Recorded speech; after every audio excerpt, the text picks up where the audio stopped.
Good morning, and thank you for joining us this morning at our City Council study session. We'll go ahead and get started. Ruth, could you please call the roll? Yes, sir. Adamson? Here. Gray? Here. Cheatham? Here. Lurick? Here. Johnston? Here. Black? Here. Thank you. We'll jump to agenda item number 2, Bannock Development Corporation quarterly report. John Regetz, Bannock Development Corporation Executive Director, will be present to give council a quarterly report of their activities and achievements. Morning, John. Good morning, Mr. Mayor. Thank you. And thank you, council members, for giving me a few minutes today to give you an update on some of our activities. And again, we appreciate your continued support of the Development Corporation, and I think it's been a fruitful partnership. Last time we met, we talked a little bit about some of the marketing efforts that we've been conducting. Some of the completed marketing that we've done in this past year was the SHOT Show that we did with Idaho Commerce. We'll be going back to that. We're actually getting prepared to go to that show. It'll be in 2 weeks. We went to the Site Selectors Guild and met with site selectors from across the nation. And so we go to the annual one of those. It's the large event. There's 2 of them, but we can cover more ground there. And there's quite a few site selectors, over 60 if I remember the last count. Live exchange. Actually, some of those site selectors are people that I've been working with for over 10 years now. Met a lot of them when I was in the Chicagoland area, which is actually where the Site Selectors Guild originated. Live Exchange was a show that we tried because it was in Utah and significantly cut our travel costs. And so we went there and come up with a few good leads, one of which we're looking at trying to get into the community for a site visit in the next month or so. Outdoor retailer. Again, in Utah, it's a very cost-effective conference for us to attend, and so we went to that and had a few good leads on that. Some of them are in expansion mode and have been undergoing some expansion. I'm going to look at a western site at some point in time, probably after they digest some of the last expansions. We've done collaborative marketing for the region. Select USA, we did 2 years ago at the invitation of Ready, and did it again last year. And also attending that was Idaho Commerce. Idaho Commerce is kind of coordinating the whole thing. Southern Idaho Development Organization, Idaho Power, and Nampa were present last year. We did meet with a couple of tours that Ready brought through in our collaborative efforts. The Japanese Mancini Times toured, and the mayor and myself and some other folks got together with them to talk to a correspondent that they brought through the area, and got a little paragraph or so in the publication out in Japan. Also some Japanese companies that were needing some sales introductions were brought through and introduced to on Semiconductor. But in the completed end of our marketing, in 2017, we had 30 direct leads that came to us. We had 10 leads that came through Commerce that we participated in. We had about 3 others that really didn't qualify. 1 direct was Ready, and 1 that came through the regional airport and Ready. Comparing that to 16 responses, we're right on par, a little ahead of the game. Commerce had about 13 leads. Again, we've had that many exposures, just 3 of them didn't fit our area. So upcoming marketing, we're engaged in direct marketing, and what we've done is we've gotten a good deal on a database, if you will, of companies, and we are able to target those kinds of companies that fit our area. So we're out identifying companies that have been successful here that we can support, that we can demonstrate that we have the beginnings of a cluster for, and those include advanced manufacturing, high-tech manufacturing like on Semiconductor, insurance and finance, of course, like ICCU and Farm Bureau, and then mining and minerals production like Simplot. Also, we see strength in pharmaceutical packaging that we've done some research with ISU on, and have developed an approach to try to get into some of those formats, some of those processes, and those companies that are in those businesses. Retention and expansion, of course, continues with our site visits. We look to help companies with capacity solutions. Mainly that's workforce development right now. And also if they have any expansions that are ongoing, and really that's kind of been, the success that we've had in the last couple of years has been through expansions. And also to see if we can get some of their suppliers and customers in. Some of the new things going on right now, we are currently at the Computer and Electronics Trade Show. Mike Ennis has gone there. They have a government conference. Buchanan and Edwards invited us to that conference, and they attend, and we're going in tandem, in partnership. And it's always nice to have a guide there along with you that knows the ins and outs. But this conference is all executives of companies. They contract with the federal government, but really the point is having a target-rich area, a target-rich event where you're basically always meeting an executive. And then the government buys everything that the rest of the economy buys. Anything that you see in the private sector, the government probably has to buy it somewhere. And so we're networking with those companies and those executives that are in manufacturing or other services in goods and products, and trying to knock down some contacts and some leads. Also, we're working with Northgate in a collaborative effort that the City of Chubbuck has pulled together, is coordinating, and that includes the development and planning folks from the two cities and the county, as well as folks from Northgate Development itself, and ready to try to pull together a proposal for the Bureau of Land Management. Apparently they're moving their headquarters as well as a couple other Department of Interior headquarters, and looking to see if we have a chance at that, and currently just investigating the potential. The Secretary of Interior indicated Denver. There's another Colorado community that's submitted legislation, so we'll see how we fit into that particular marketing effort. Some of the newer locations that we've had, Zipkin Homes is actually just getting finished setting up their operations in the Garrett Way facilities that the Kirkhams own. They're leasing some space there and getting their operation set up there. And so they'll be employing 40 people. Their market will be in the Jackson Hole and Driggs area, and they make modular homes. They can range on up to full size to somewhere around 700 square feet. And they're modular. They're just the same standards as stick built, so you can insure and finance them the same way. And we toured that, and the homes that they were building at that point were very nice vacation homes. Certainly bigger than I would have expected to see, being prefabbed.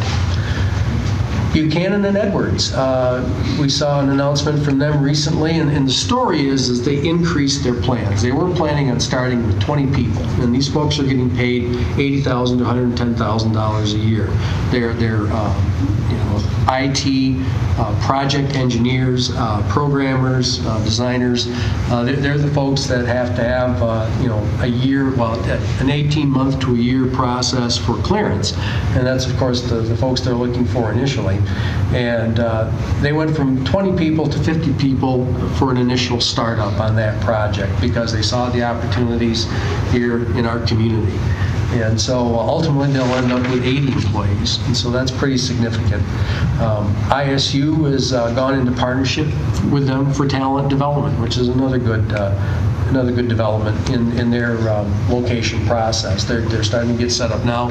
They've been looking for people. Again, they need people with a clearance that usually takes a year to 18 months to get. So we look forward to continuing to work with them. Another project that's always in growth mode, and we're very grateful for that on Semiconductor. $100 million invested in the last 7 years, excuse me.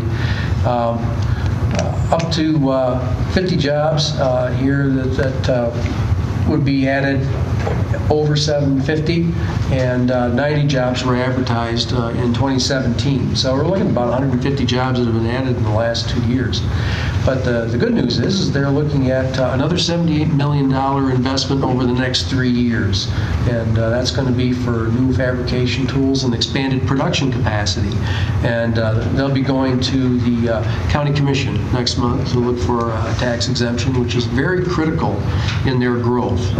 Many high-tech companies need to continually add and change out for new technology that keeps them competitive in their field and reduces their costs. On Semiconductor, I think, has to have like a 10% reduction in costs in any particular product line over any particular year.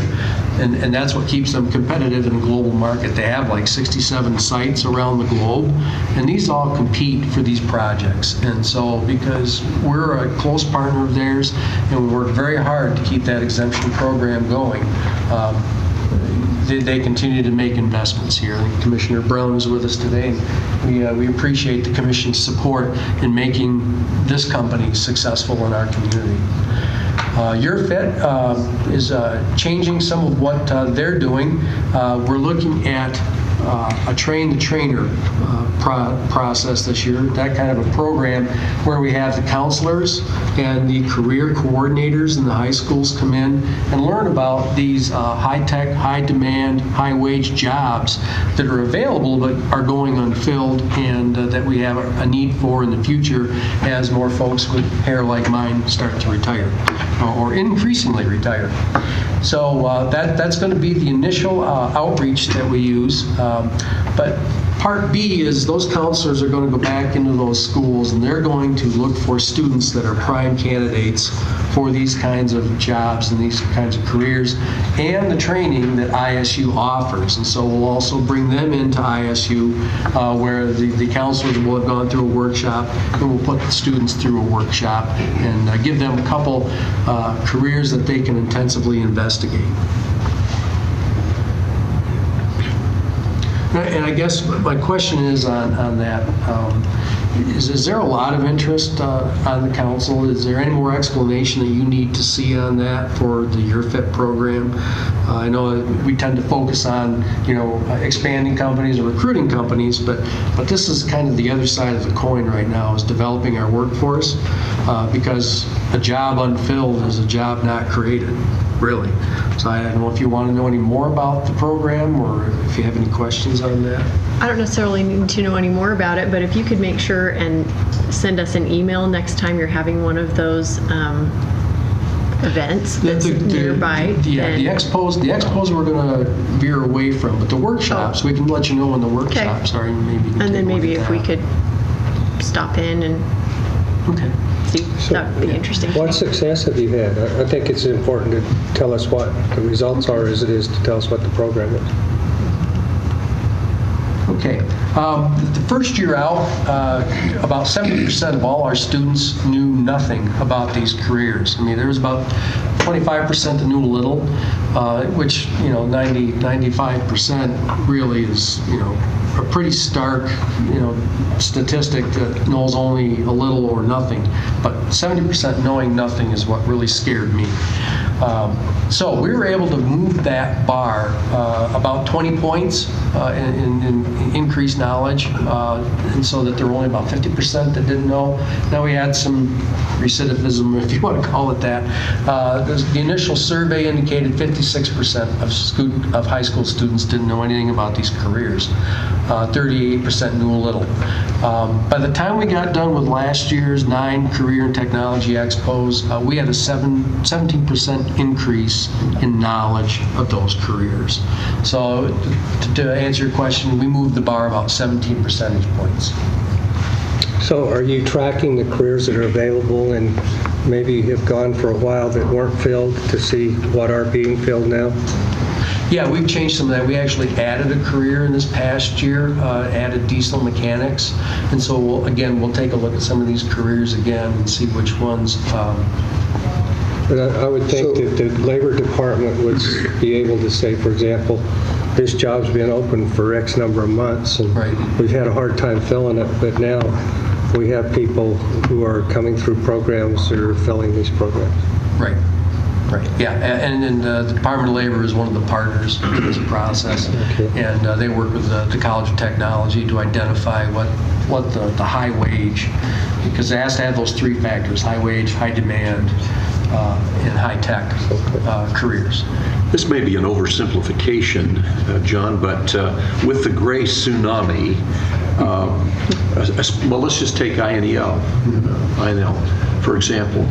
How is it communicated to, say, Idaho State University, what they need in terms of people being prepared for certain career paths? Well, actually, about half of these career paths are the ones that INL indicated to the College of Technology. The information and cybersecurity area, maintenance mechanics even. Really people that can do what we used to call I can't remember the term, but they work on equipment, they work on the machines and keep them fixed, that they actually use for processes at INL or even in the maintenance department. Millwrights is what we used to call them. And surprisingly enough, sounds low tech, but that equipment has to operate. Unmanned aerial systems, of course, up at INL. Nuclear operating tech is obviously at INL. And machining, CNC operators, that they have to operate their maintenance departments and their development departments. So yeah, about half of those were actually suggested by INL. So they're the other partner in there. And they're actually the primary sponsor of the project. Okay. John, what kind of jobs are outdoor electrical? That's linemen. We used to call them linemen. For some reason, the terms changed. We don't call it millwright anymore. We don't call it lineman anymore. We have these different technical terms for the technical It creates a training couple careers. jobs for somebody else to change names. Right. So, yeah, who'd have thought that lineman jobs would go big? And I know that we've, during the course of these 2 years, we've sent four people, actually adults, the parents that came to these career and technology fairs have gone on to the lineman school in Boise because of this program. So this program is partnering with ISU through College of Technology. It's kind of a partnership between ISU, the College of Technology, INL, our cities, the county, and employers, as well as high schools. So it's quite a collection. The B&E partnership, you said you're partnering with ISU for Buchanan and Edwards. Is that also through College of Technology, or is it through another part? That would actually be through the Information Integrity Department. Corey Scow is the fellow that runs that. That's actually part of, it's a joint effort now with the Department of Engineering or COSI and the School of Business, and they're through their informatics and computer sciences program. Okay, thanks.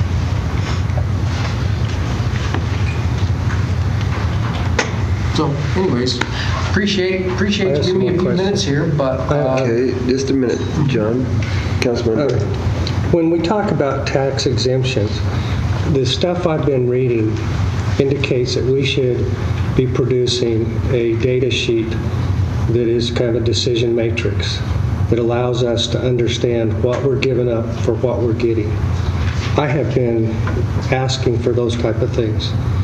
I don't think like one thing I got was the study University of Oregon produced for a particular plant, but it was not rated outside of that study to see how many displacements that would give in terms of what was going to one place that would now go to here. Those type of things, what crops it might divert. What I've read is that a lot of states have found that simply to give tax reductions is to be a tax diversion. The state of Indiana did a lot of that. The state of Indiana has looked at that and said it's not good business because what we're actually doing is raising the tax rates on the people here in order to do that. And they don't know which is the cause and effect right now, but they're looking at that. And I've looked at some other things. But what they always do, they have a score sheet. And they have people who look at things and say, okay, this is what they say they need. This is what we think we can give. This is the over long-term benefit for us, and they score it out. I haven't found anything like that through Bannock Development, Pocatello Development Authority. It's almost like a gut feeling rather than an intellectual decision. Do you have anything you can provide me that way? Well, I can, for instance, the Semiconductor project, they outline what their investment's going to be, what the project's going to be, and they make sure they meet all the requirements and all the questions that are asked. But yeah, I can certainly give you what the investment is, and the exemption process is targeted to what the investment is in the company. And then we take a look at, we can take a look at the jobs. They score it much beyond that. They say, will they really leave if we don't do that? Who are the competing places that we would have to go against? What's their investment here? Will they give up that investment here in order to move? Yeah, we know what the investment is. And we know what the I'm jobs saying what their capitalization is already in our community. Are they willing to give that up to move somewhere else? Things like that. There's a much more detailed scoring sheet than what I've been able to see. When I look out there and look at what other economic entities do, they score it very detailed in terms of why we need to do this. Not just because they're asking us why we need to do this. What is the long-term benefit to our community? When will the payback occur? A lot of them won't do it unless there's a payback in a short order. You string it out very long, and they say that's not a good payback to us. Well, the limitation on the exemption is 5 years, and then that's in statute. And actually, that's a short exemption period compared to like Indiana, which is 10 years. And it'd be nice to see what the results of their study is to get a final analysis I found on difference. what I think the it was Ball benefit is. State University or someplace did a pretty in-depth study of this. And it just looks to me like we need to move, if we're talking about intellectual properties and that, we need to be in the intellectual domain in terms of how we are responding and scoring and who's involved and who's doing the assessments. Are the numbers that people are bringing to us, are they really verified to us? You know what I mean? No, I can show you. Like I said, the Semiconductor request includes all those numbers. Okay. What the investment has been, what the investment And it's been independently scored by our development groups. Well, we don't sit down and done the score of it. I mean, that's what's listed. Well, that's what I said. If I were making a proposal, I'd look as good as I could to anybody. Okay? But in order for me to be evaluated, I need to go I would expect people to go in my references. I expect people to go in my track history. I expect people to say, hey, here's an assessment. They're really blowing smoke at you. Things like that. Because what I find is that there is a pretty detailed process that other places are going through when they rate entities. And I just would like to, it seems like I should be able to get kind of a score sheet that's much different than an analysis done by the University of Oregon, which would be one component.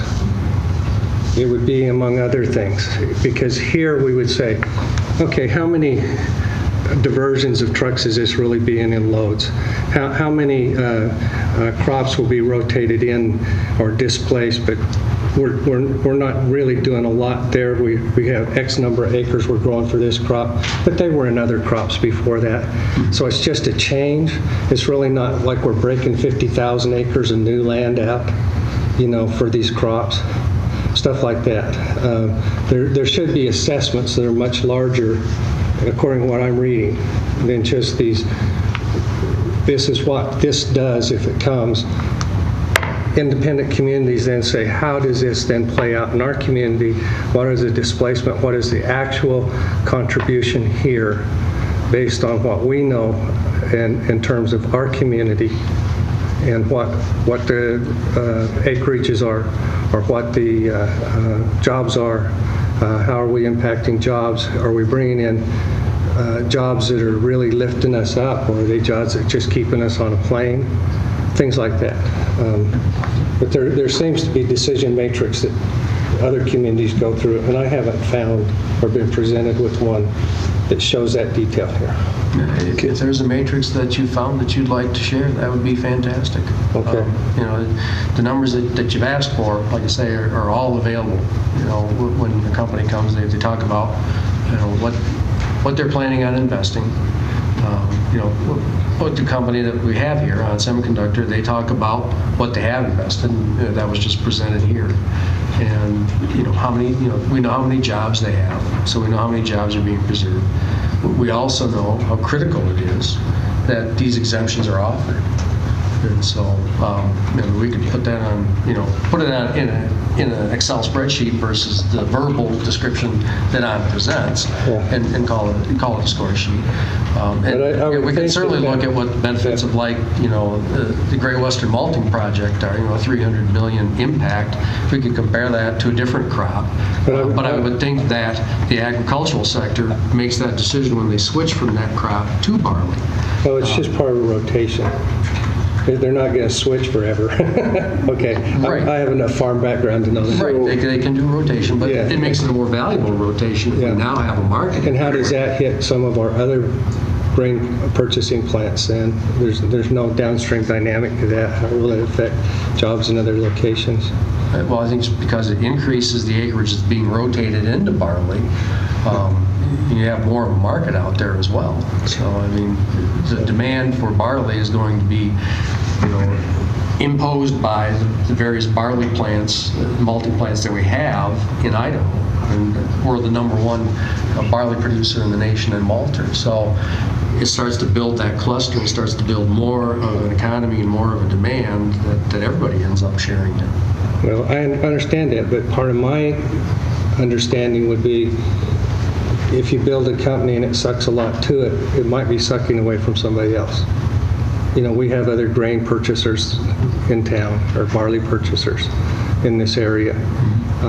How will it affect, for example, is it more lucrative to go to barley or to alfalfa? We have another, you understand what I'm saying? Those are the types of matrices. And is there a rotation plan where you can go from barley to alfalfa and potatoes and stuff like that? So I'm curious here because I think you're talking the same thing. Can you email John those studies and those things with the metrics that you're looking for so that John understands what the numbers are, or at least how you want those numbers presented? What I'm hearing John say is we got the thing from the University of Oregon that showed $300 million impact. I'm saying we didn't take that beyond their study to say what a malting plant would do, to say this is the real impact in Pocatello because there's a diversion of resources. There are only, I think we said 4 jobs created. Was it? There were about 10 jobs created directly, but then you have the increase in the trucking jobs and the other handler jobs. And most of the crops are going to be trucked off the farm somehow.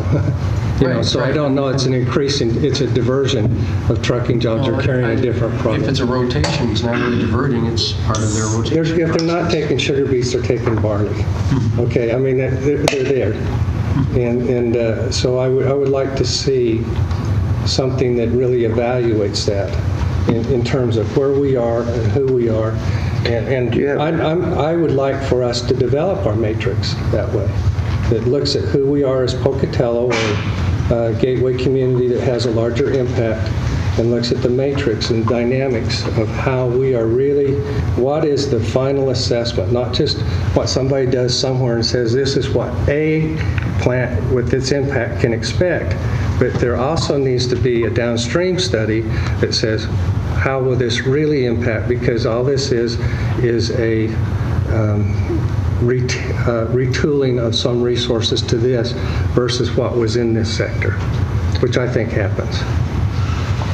So can you get that information to John so that he can get that? Yeah.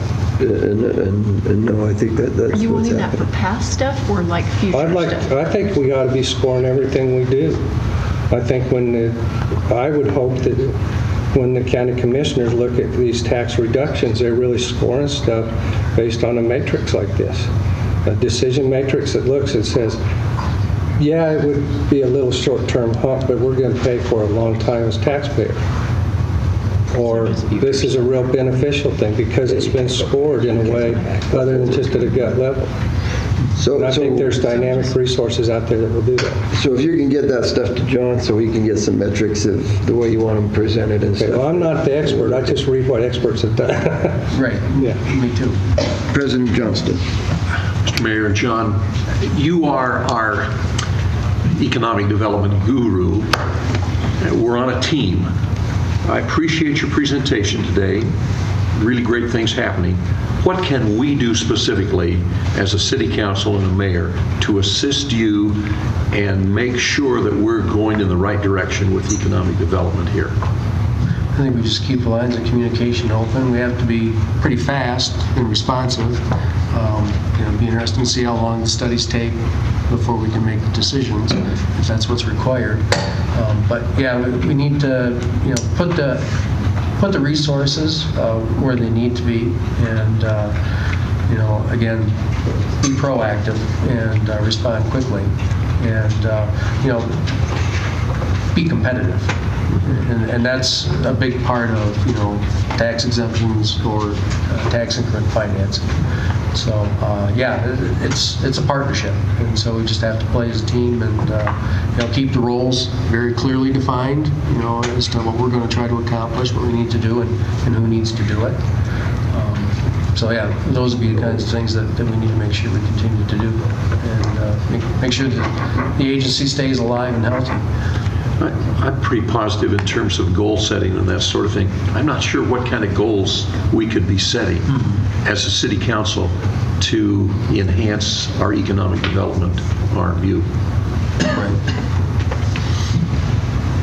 Well, we just went through some goal setting ourselves, and one of the things that we talk about at Manic Development is making sure we promote and celebrate more of our successes. For us, we have to, get the news releases out there and let people know what's happened, and maybe there's a follow-up, but then we have to get on to the next one. We're pretty light, and so we have to keep moving to keep the next project coming along. I'm amazed at what you do with such a small staff, frankly. Thank you.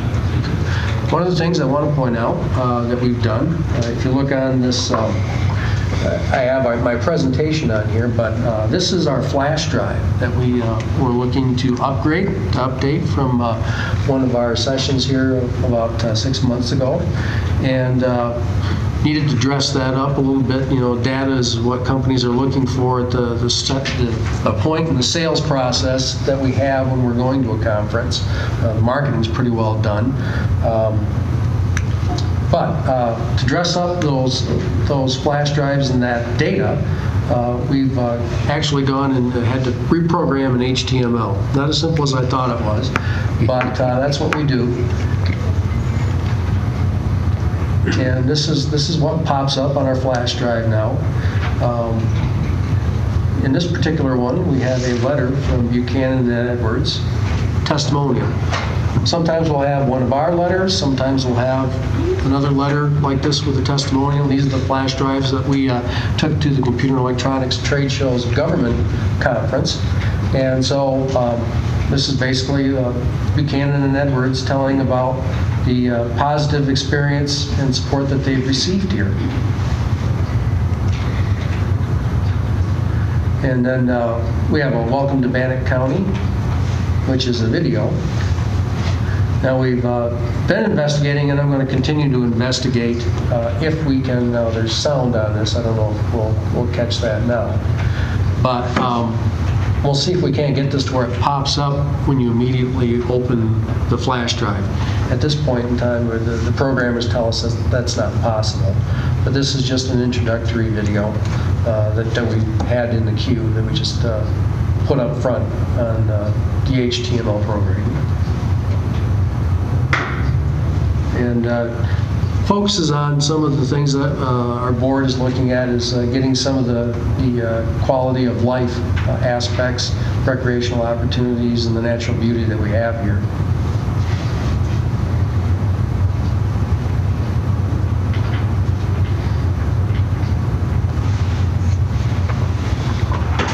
So rather than take up a lot of your time,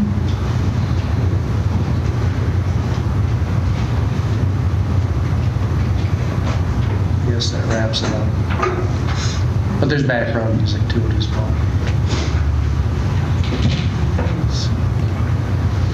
All right.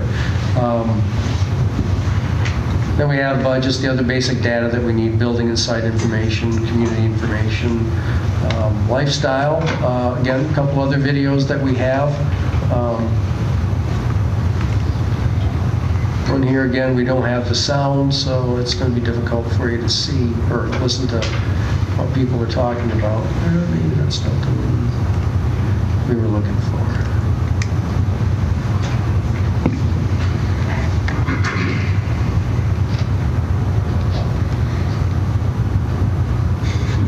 Again, gives us some lifestyle visuals.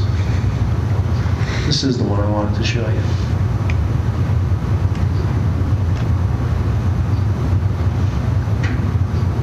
Actually has some interviews with people about the lifestyle here.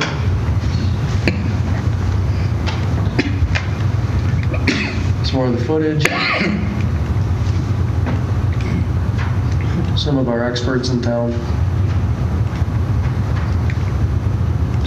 Anyways, just dressing up the data. Good. Sounds good. Thank you very much for doing that. That is a big improvement, in my opinion, over the one that we saw before. So thank you very much, John, for doing that. It looks great. Sure.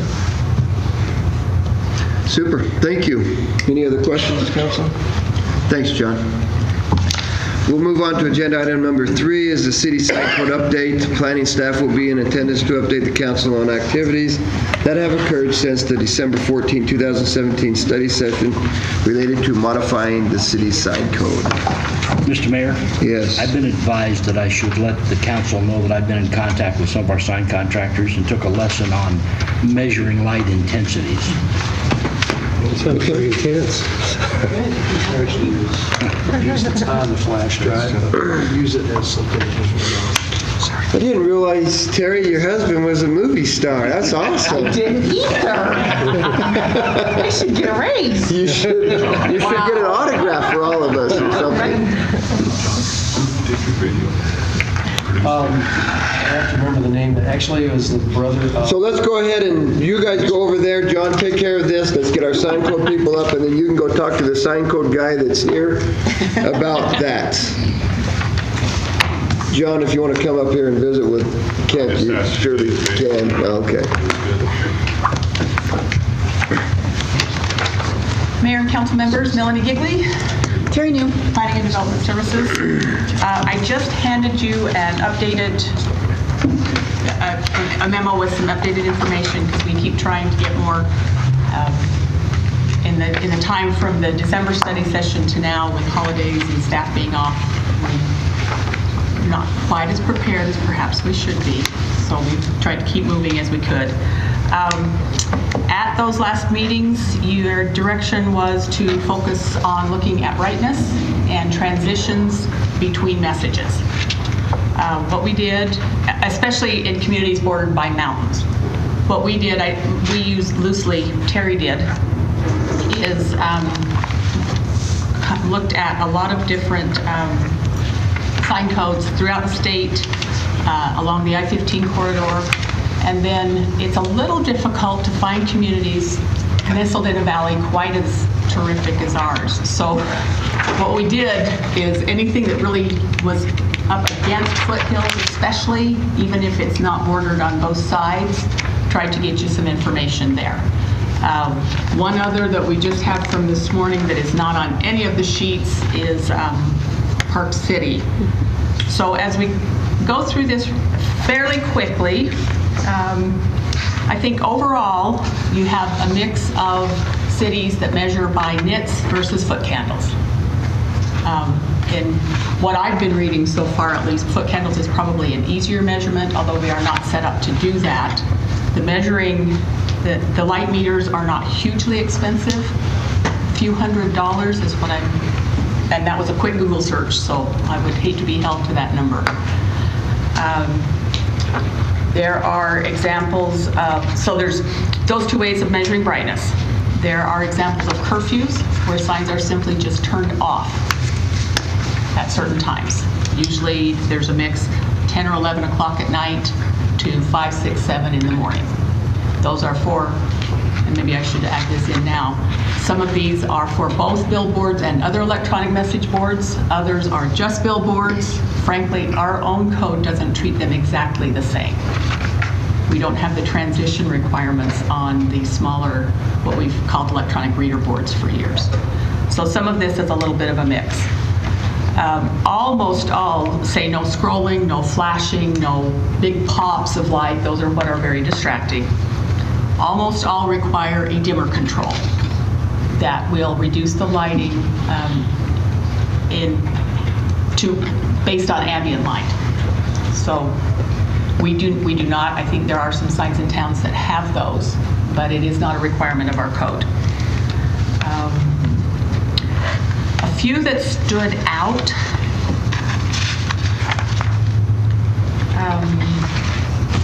especially then we tried to mountainous ones, like Missoula's kind of in a bowl. There's no digital or mobile billboards allowed. Moab, even electronic message centers are not allowed. Park City does not allow billboards or electronic message centers. Brigham City, it was a little hard to compare. You can only travel or scroll at a speed consistent with traffic safety.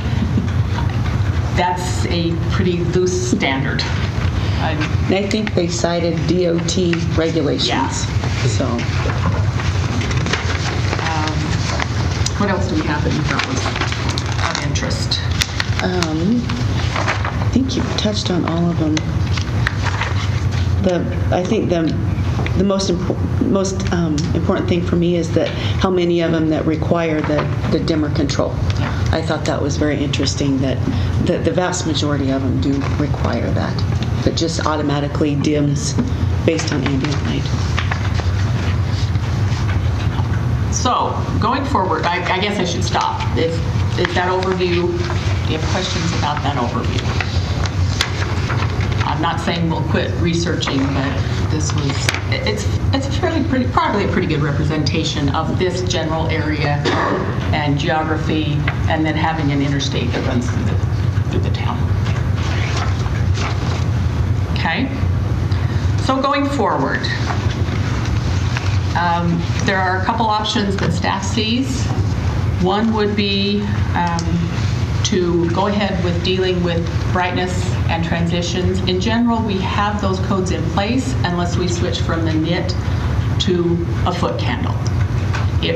I understand it is far easier, like I said, to measure by foot candles. We don't have those standards in place. We would have to design them. To do that, we would probably go back and look at, some of these places do have them lined out. We would talk with our local sign contractors or the national companies to say what kind of standards do they see in similar kinds of communities. So we could go that way, buy a light meter. Melanie, is the sign world here in this country going to one specific nit or foot candle, or is it just scattered throughout? Do they have any standards at all throughout the country, I guess is what I'm asking. Not that we have heard. Okay.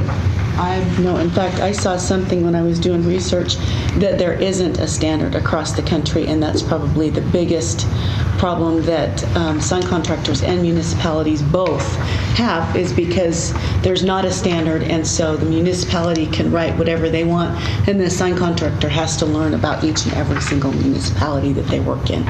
So it's very difficult, especially for these large companies. So what is the difference between a nit and a foot candle?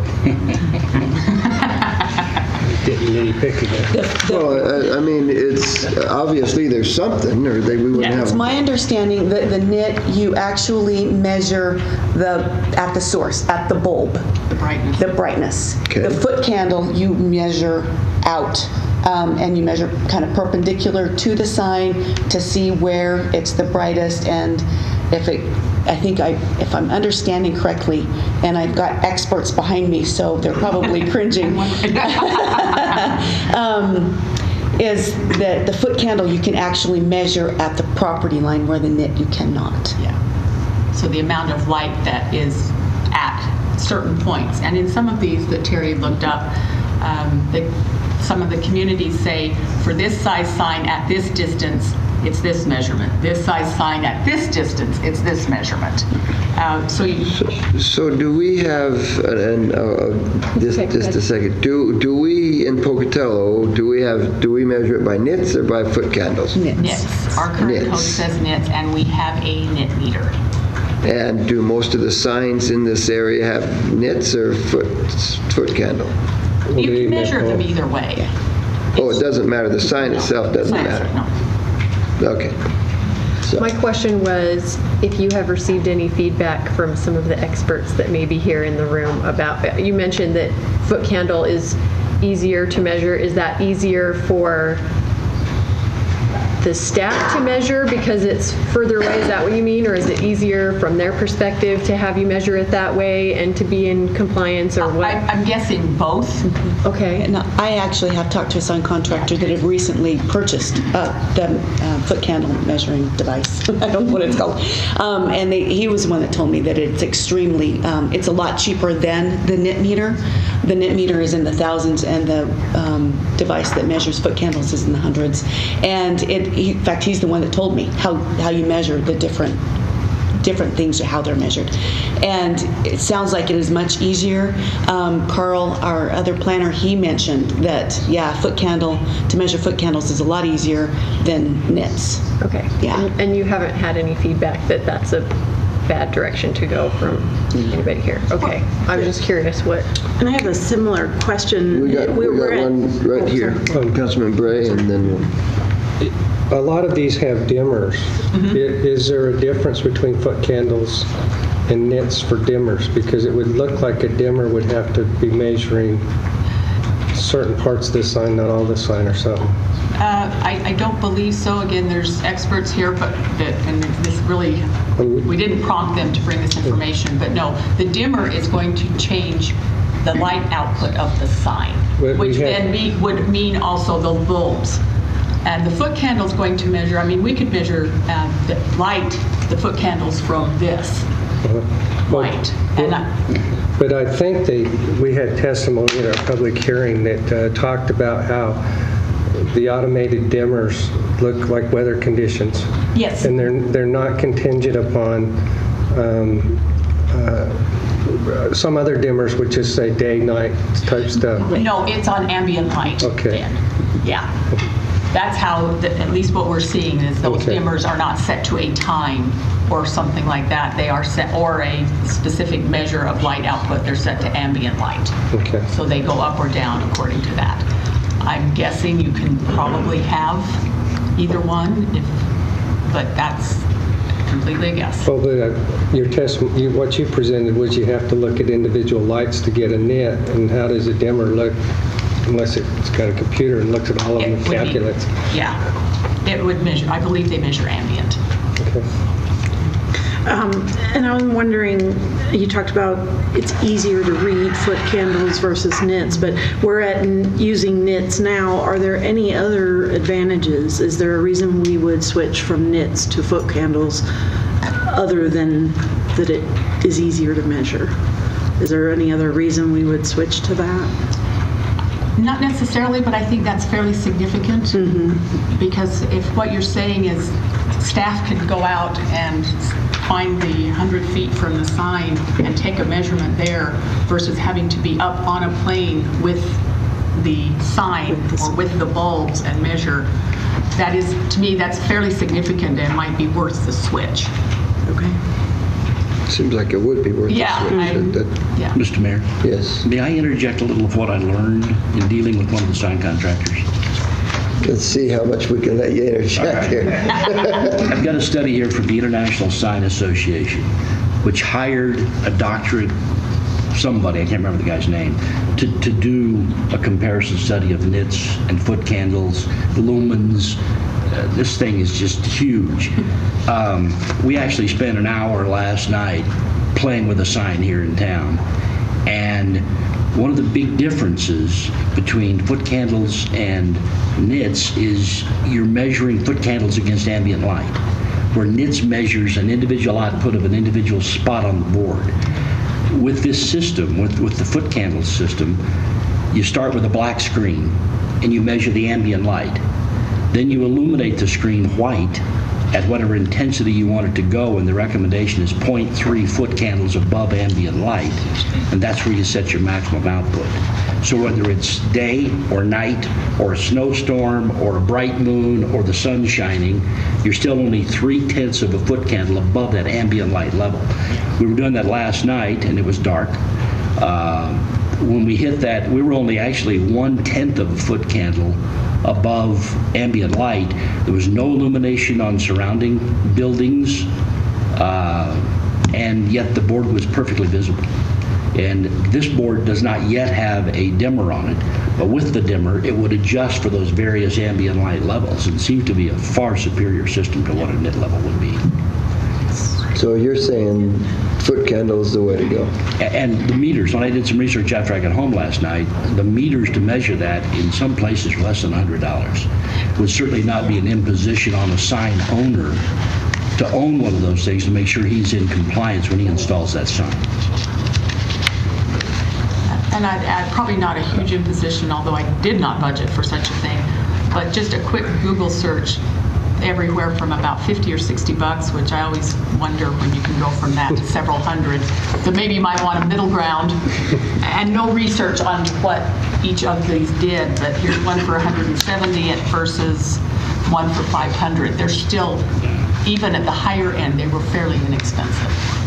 Well, one of the problems with nit measurement is you need to be parallel to the sign, Yeah. which with most of our signs would mean getting a bucket truck out there, taking measurements at 20 places on the sign, doing some math to figure out the actual output. With a foot candle measurement, you simply stand at the base of the sign, X distance from the sign, depending on the size of the sign, and measure what the output is. Real simple. So no wonder we're not enforcing our code on that, because you don't have, do you I have don't have a bucket truck. You don't have a bucket truck. And I don't do ladders. You don't do ladders, you don't have a bucket truck, so it makes sense, it sounds like it makes sense to go to a foot candle thing. And how many of you do the math that would take to correlate all the... Oh no, I want it to, I want the screen to tell me. So it sounds like we want to move toward the foot candle. It's probably easier for the sign companies as well, I'm assuming. That's We're costly. getting, I'm getting a bunch of some nods back nods. there. Yeah. We already have dimmers. That's additional. Well, and adding the dimmer, it would not be, we would have the issue of grandfathering, but I certainly think we could Well, approach the sign contractors and request. How expensive are these dimmers? We've got some over here, Ours, About 400, they're I'm hearing already that. in the systems we have. but they're about $400 or $500 to do. So it might be something that the sign contractors would be willing to do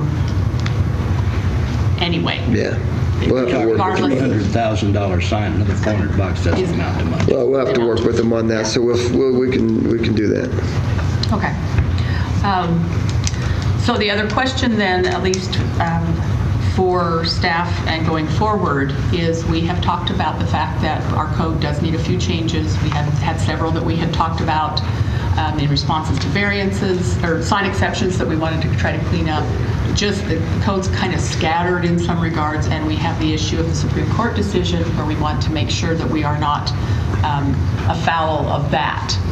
We could do, so there's a couple options. We can go ahead with the brightness issue and the foot candles and do that research and do that right away, and staff would probably recommend this way, so we're not doing two separate amendments. Take a few more months, and I ask if we could get some, planning staff thinks we can probably manage this in about 6 months, and do a thorough review of the sign code. What we would do probably to do that is start with samples from local communities, samples from like planning associations that have already addressed the Reed versus Gilbert sign problems, samples from our local contractors and their national affiliation, and see if we can craft something, see if we're going in the right direction, and then maybe look towards a group to review it on a fairly quick turnaround, so that we don't let this stretch out, because we know how that can happen. So there's those two options. One, jump on this front part right away and get it accomplished, and we're perfectly willing to do that. Two, let that ride along with some of the broader issues. I'm okay with that. I also think there's a question of uniformity that needs to be addressed, and it has to do with on-premise, off-premise signs. If the Supreme Court ruling is looking for a standard there, I think we have the right to impose a standard in terms of digital signs and their transitions and everything else that go on the on-premise signs. I drove down Yellowstone the other day, and there were several signs that were quick, had animation, stuff like that. And I think we need to go a standard because our principal role first is to make our streets safe. And we know that the signs that transition rapidly are distractions. I mean, and so if we're going to do 8 seconds on the big signs, we have to do 8 seconds on the little signs as well. I agree entirely. That should be the same. We're not the only community that has that difference, but several do address them all the same as far as that kind of. And then I also think that I see several provisions, if you account for the ones that don't even allow signs, and then understand that there are several communities that have time periods which signs can be used, that we should explore that, because that's kind of the meeting in the middle. Is if we're willing to say, we're going to have signs, but there are communities that don't have them at all, and there are reasons for them not having them all, and there are reasons for several cities having curfews on their signs. It would probably behoove us, and then some of the neighborhood effects that signs can cause as well. We need to look at that, because some of these big signs, even if they're not real bright, they're located in places that can light up a neighborhood. Yeah, absolutely. I think that makes a lot of sense too. You'll notice on Logan's, for instance, signs, and they are, I believe, they're any electronic message boards. Signs within 300 feet of a residential zoning have to be turned off between 11 and 5. In residential zoning, where we don't allow electronic message boards right now, they have to be turned off between 10 and 6. So there are examples where they're just completely a curfew, probably for any sign. You can do curfews per zoning district, curfews within X distance. The more complicated that you make it, the harder it is to enforce. It's easier to kind of draw a line and try to find the right line. That complicates that when you draw one line versus several, finding the right line. But yeah, we will get more information on the potential for curfews. The only curfew we have right now is in RCP, and they're supposed to be off at 9:30. And sometimes they are, and sometimes they are not, is what we hear. Well, I think there's a little double standard when we have signs that get lots of complaints and we pay attention to them if they're in affluent neighborhoods, and then we forget that there are same impacts on some less affluent neighborhoods, and we don't give voice to those people. Well, and sometimes those neighborhoods don't know the mechanism to reach us, don't have a good grasp on how the system works, sort of. I'm just looking for developing a playbook that everybody knows what the rules are. Fair all the way around. Absolutely. So what are we doing, Council? I feel comfortable with what has been suggested, that we look very closely at the candle power, the brightness, and the dimmers. I think we should give staff time to put together the very best proposal for our community that's possible. Can we call up Commissioner Brown and hear a comment from him?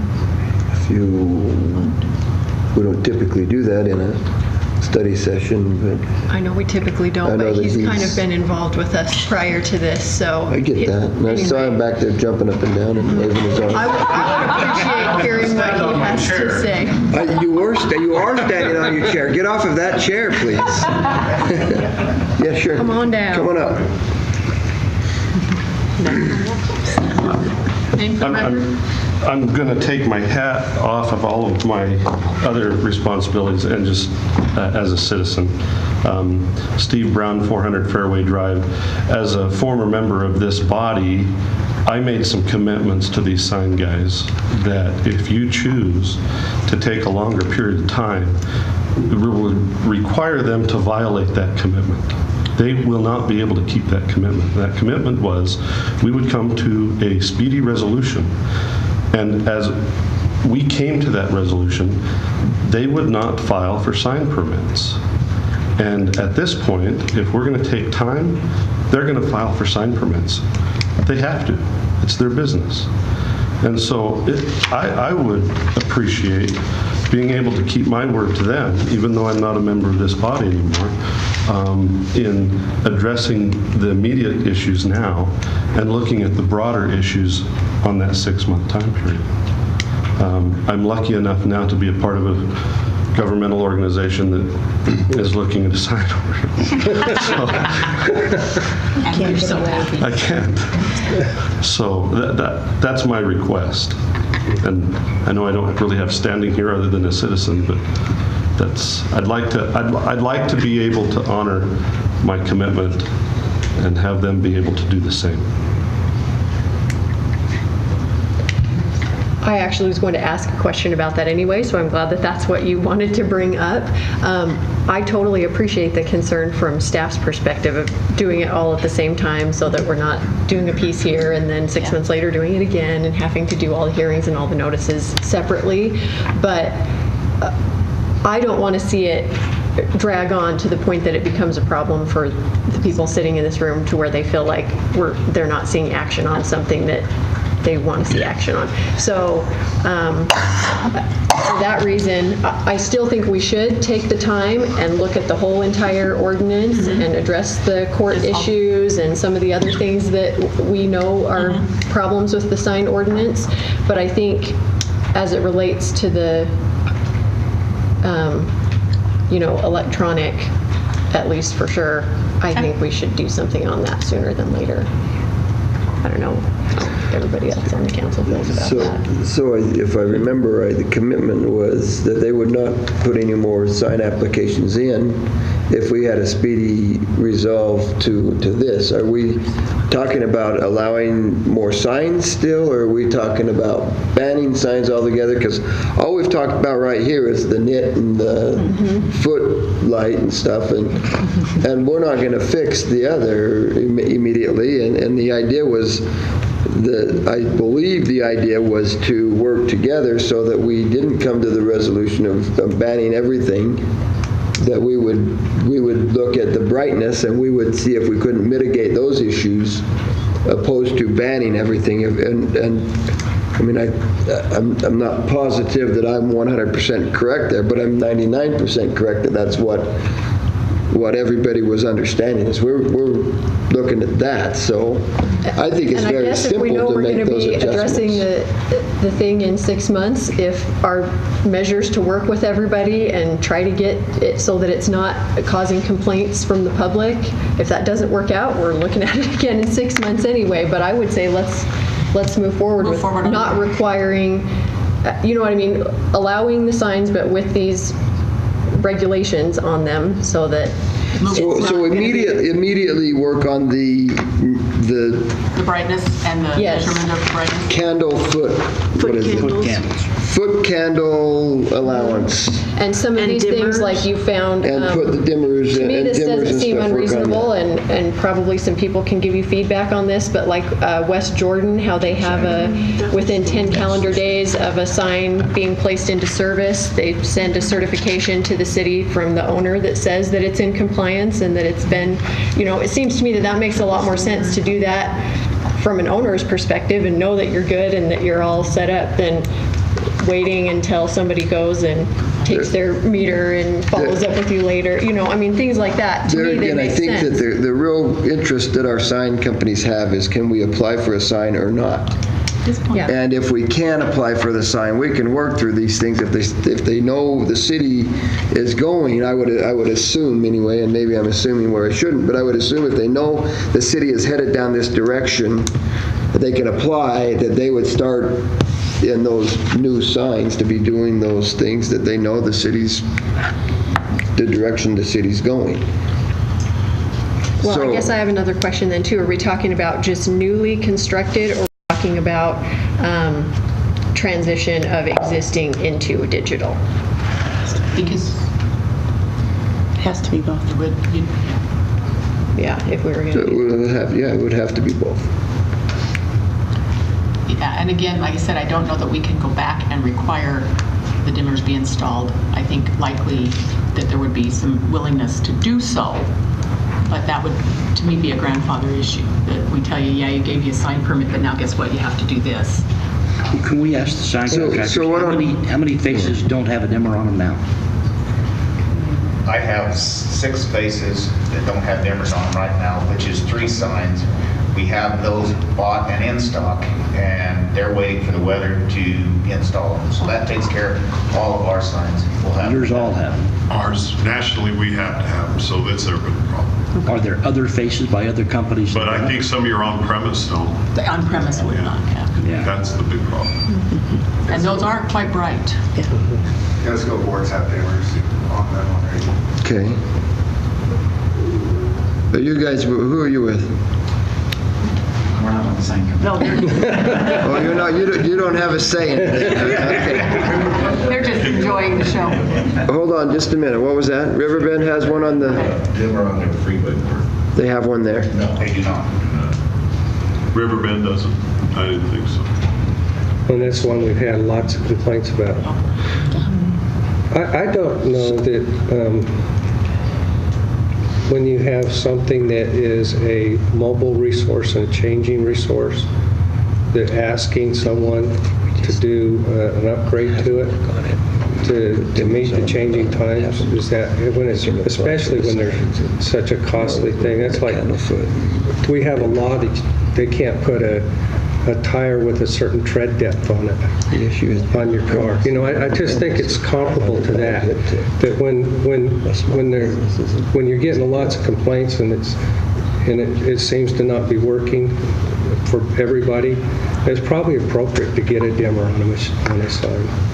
Well, and that would I certainly think be the sign companies here that have said they've ordered them are showing They're that on to the us. way, yeah. Yeah. And that they certainly would be subject to the light standards, the brightness standards, so it might be to their benefit regardless to put the automatic dimmers on, And I would, whether we required it or not. but I would just remind that this started because we had the one sign that we had lots of feedback from a neighborhood, and it became apparent that when it came to digital signs, that we did not have a standard that we could all look at.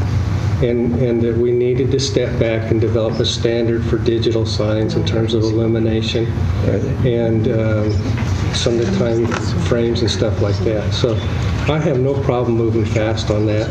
Okay. It got morphed into something much Well, more. it kind of meandered.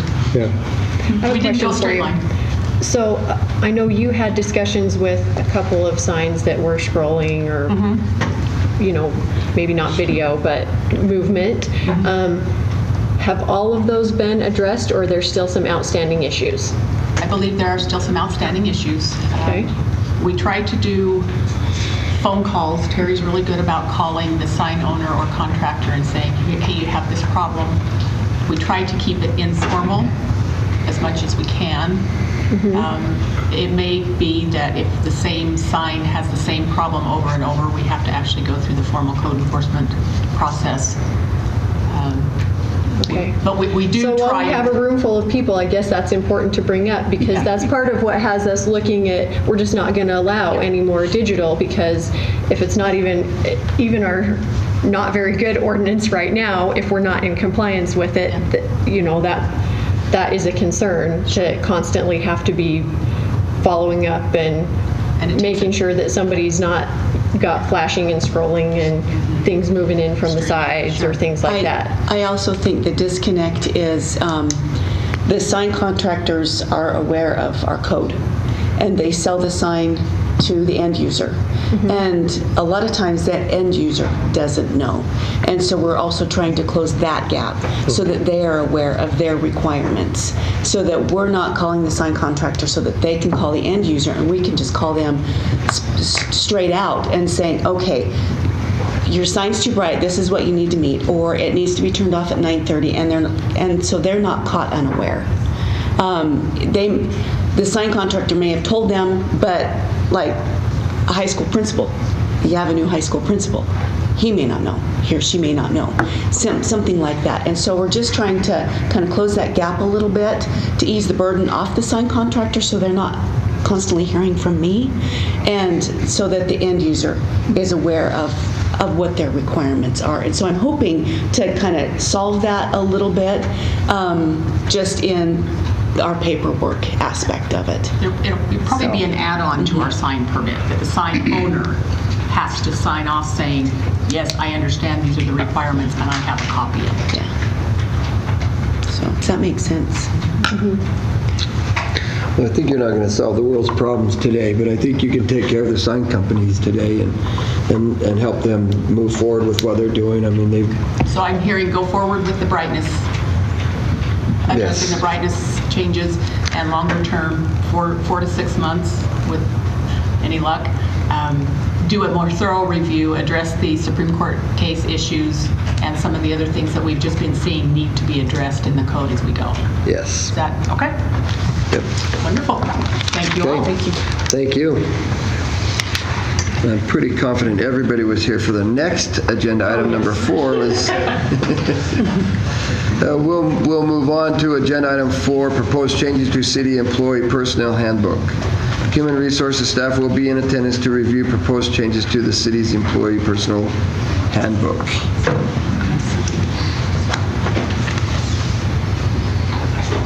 Heather Buchanan, Human Resources. Sorry, Heather. Thank you, you guys. Thanks for being here today. Appreciate it. Thank you. Sorry about that, Heather. No problem. Heather Buchanan, Human Resources Director.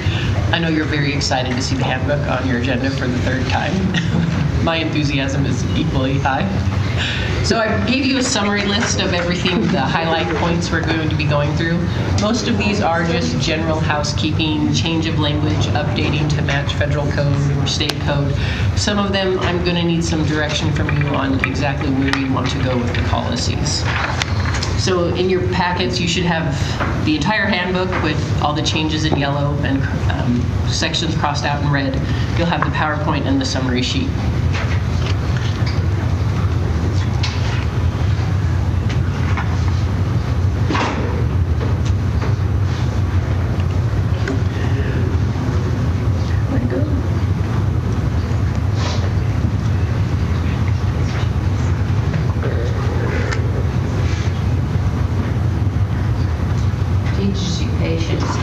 I know. I have kids. I don't know if that means you have patience or not at this Well, I should have it by now, but yet somehow this still frustrates me. Just flash out. I just want to build the anticipation. We should have had a break. You could probably take one now.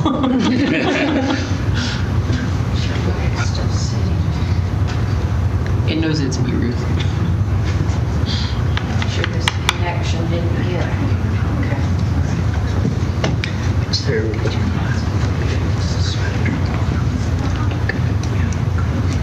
Secretary.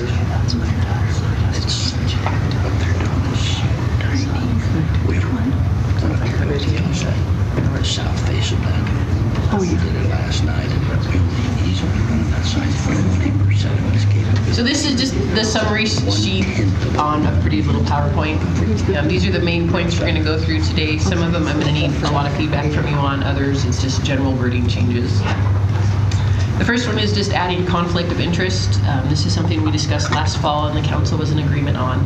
It's adding language to the handbook that would not allow for an employee to handle payroll processing, legal, or personnel issues of a relative. So basically that means because of my position, I couldn't have a relative work at the city.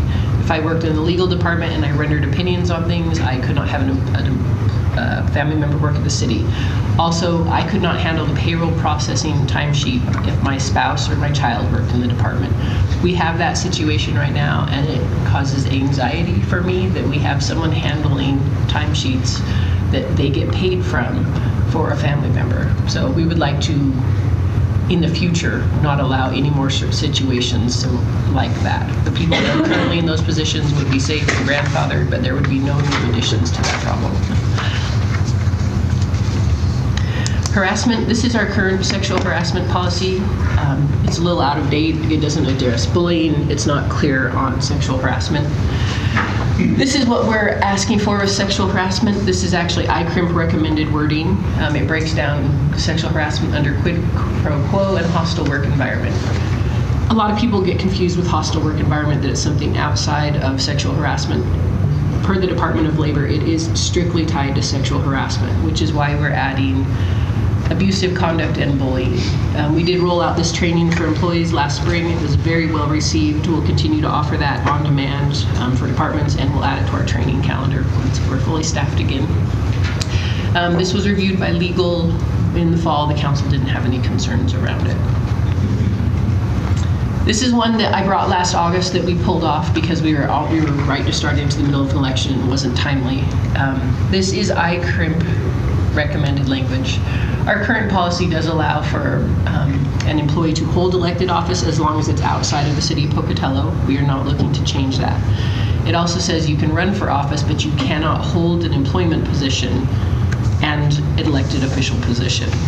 The changes we would like council to consider is that sometimes if you decide to run for an office, the disruption that it is going to cause in a department or to the city or to morale or to the processing of items is such of a detriment that the person should have to resign their position to run for that office. Jared and I walked through this. It does give basically the mayor the right to decide whether or not there is a disruption in the process. We did add the HR director and the city attorney in there, so it is more than one opinion weighing in on that matter. The option I don't have listed on here, and it's not an ICRIMP recommendation, it's something that the mayor and I discussed, would be if someone decided, for example, let's say I wanted to run against the mayor. I wouldn't have to resign my position, but I would have to take for the duration of the campaign and the election as time I would be on leave. So my position would be secured, but I would not be paid. But it would hold my position. I don't know where council sits on this or what you would like to see. This is ICRIMP recommended wording. We do use ICRIMP. That's why I'm bringing it forward to you today. It's one of the more controversial ones on the sheet. I struggle with that because I think anybody ought to be able to run for office, and the consequence should only come if they're elected. You know, in other words, they should resign if they're elected, but to be part of the debate in a political election, I think that should be anybody's right. Okay.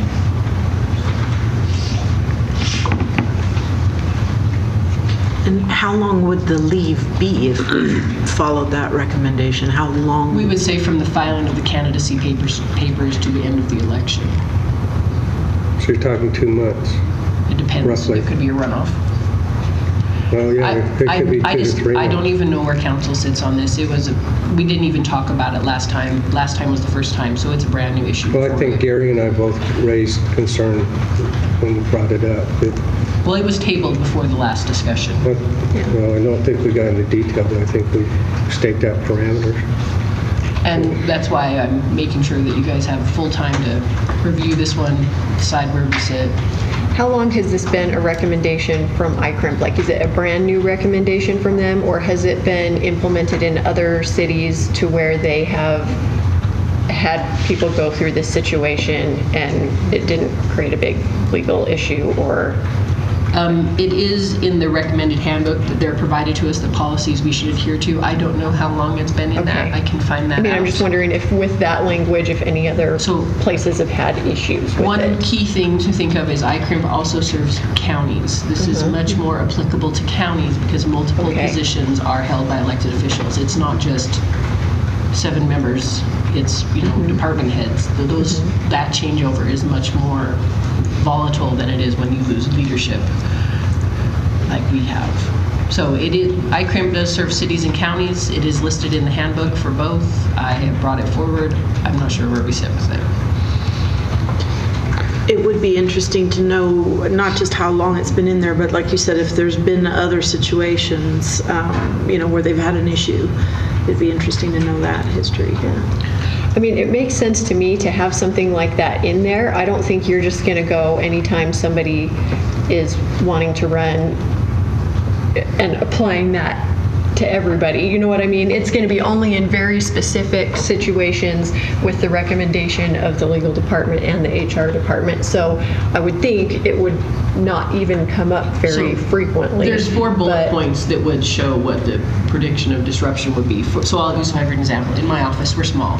If someone from my office decided to run against the mayor, it probably would not cause a strain in the relationship or the output. If I decided to run against the mayor, it would be awful, because our workings are every day. They're on major issues. They're on things that have legal impact. They have budget impact. That's a much different relationship. So if someone from my office would run, I don't think that we would hit this category. If I decided to run, absolutely would it disrupt the goings-on of the city. So I mean, that's why there's bullet points to give us criteria around it.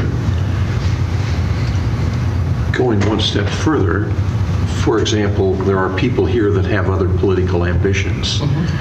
How would that impact a member of the city council running for, say, the state legislature? Well, last time I said this, I made people on this dais unhappy.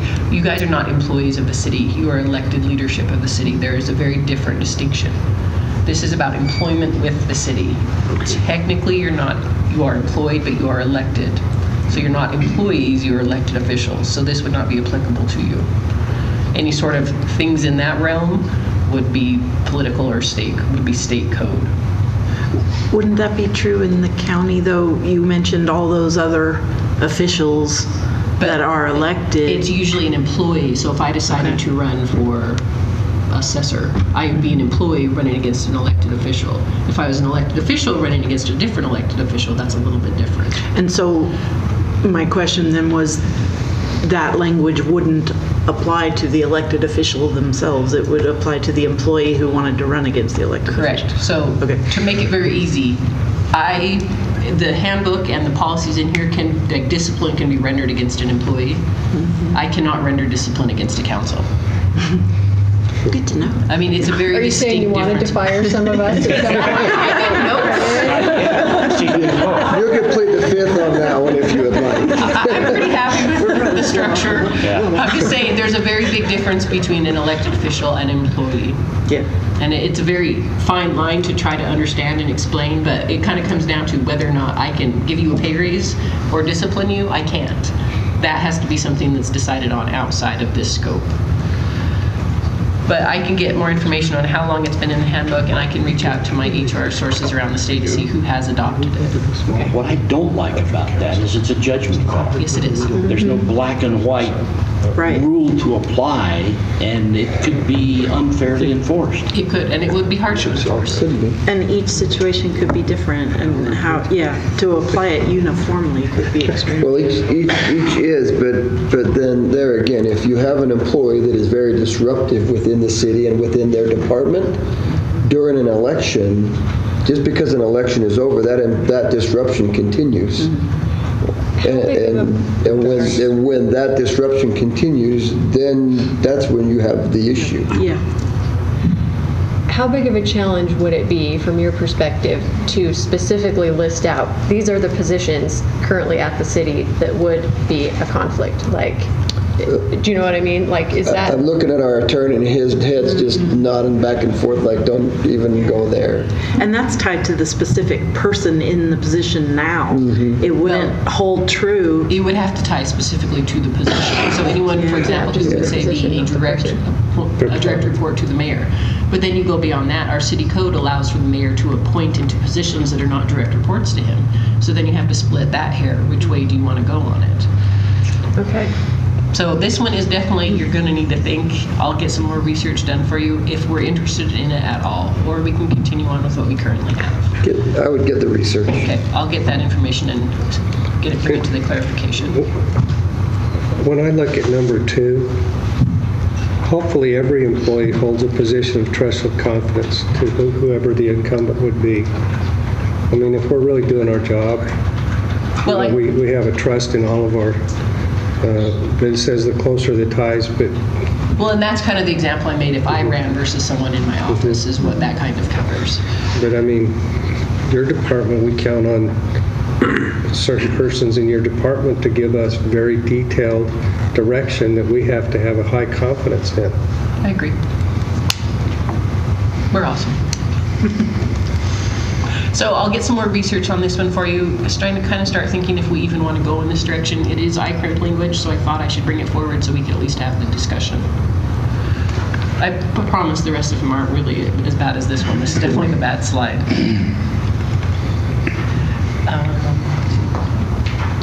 So holiday spending and retirement spending, this is our current practice. You cannot use city funds outside of very key things. This is just adding that clarification language to the handbook. This is already currently enforced. It's just making it easily accessible for managers. An update to our dress code. Our current dress code actually lists out what is not allowed. This goes to more of this, you dress appropriately, business clothing, and it is up to the departments to manage. This is not managed from my office. Each department is in charge of making sure their employee meet the safety and the professional standards that they need to. Social media, this was developed with the help of IT.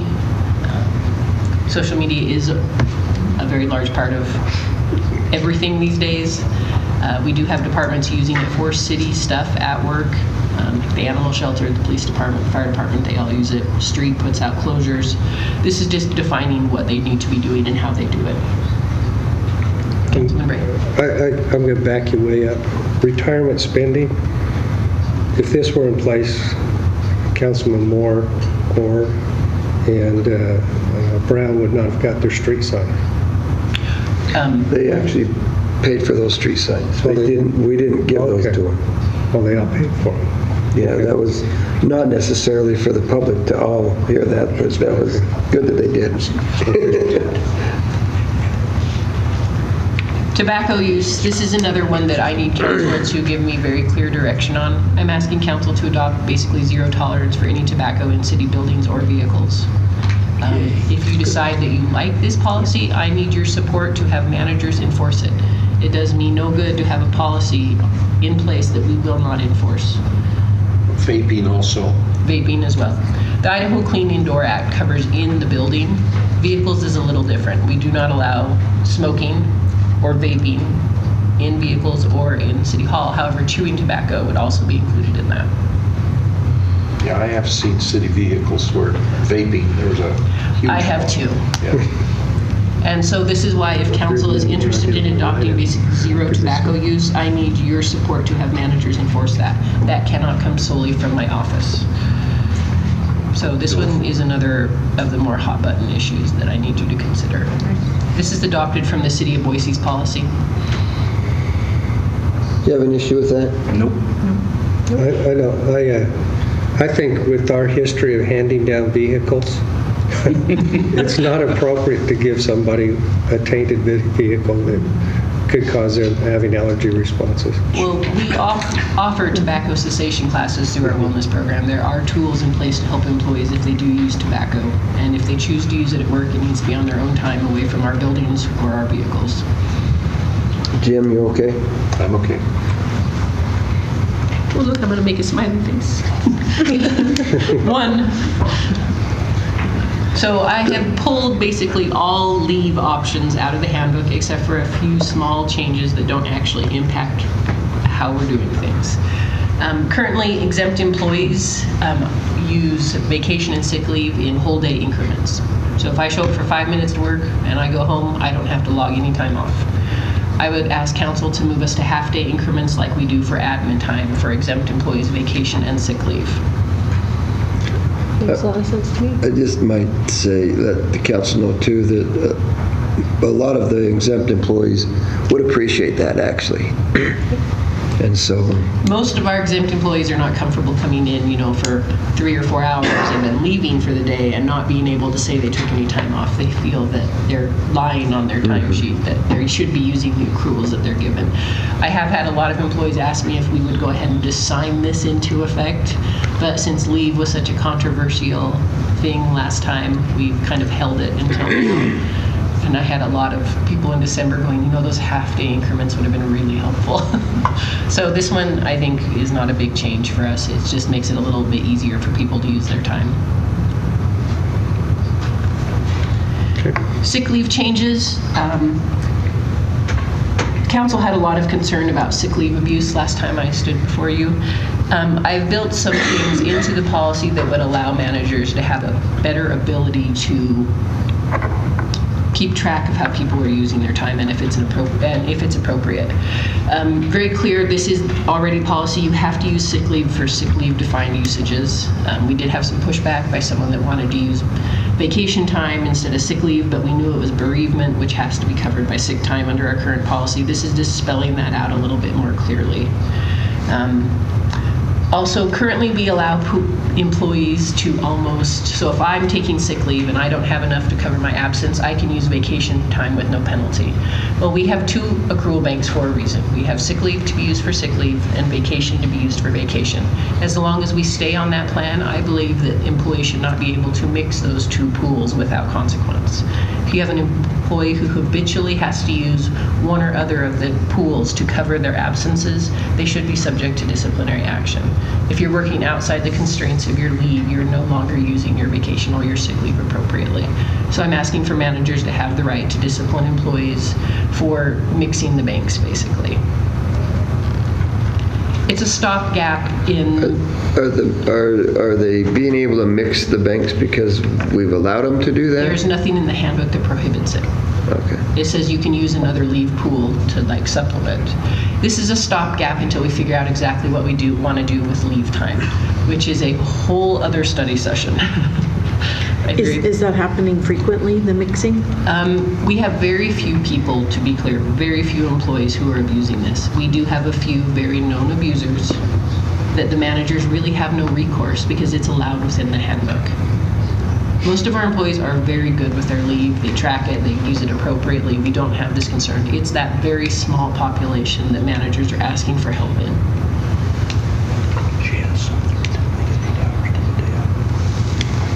Let's give them the help they need. So what you're saying is they go to the sick leave bank instead of their vacation? Well, if they're calling sick and they only have 2 hours, then they can use 6 hours of vacation to supplement that with no consequence. But we have two leave banks. They need to be treated as separate banks. They shouldn't be able to intermix those. It happens rarely for most employees. You do have that very small population. The managers are trying to manage better, and this is a tool for them. But let's take the other side of this. When we were doing our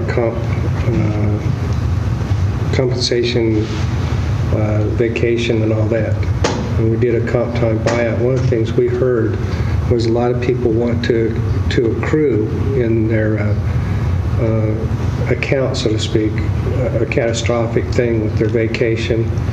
You're saying don't take increments, but you can take the full vacation time? Well, there's a difference. If you go out with something catastrophic on FMLA, you are eligible to use any leave pool.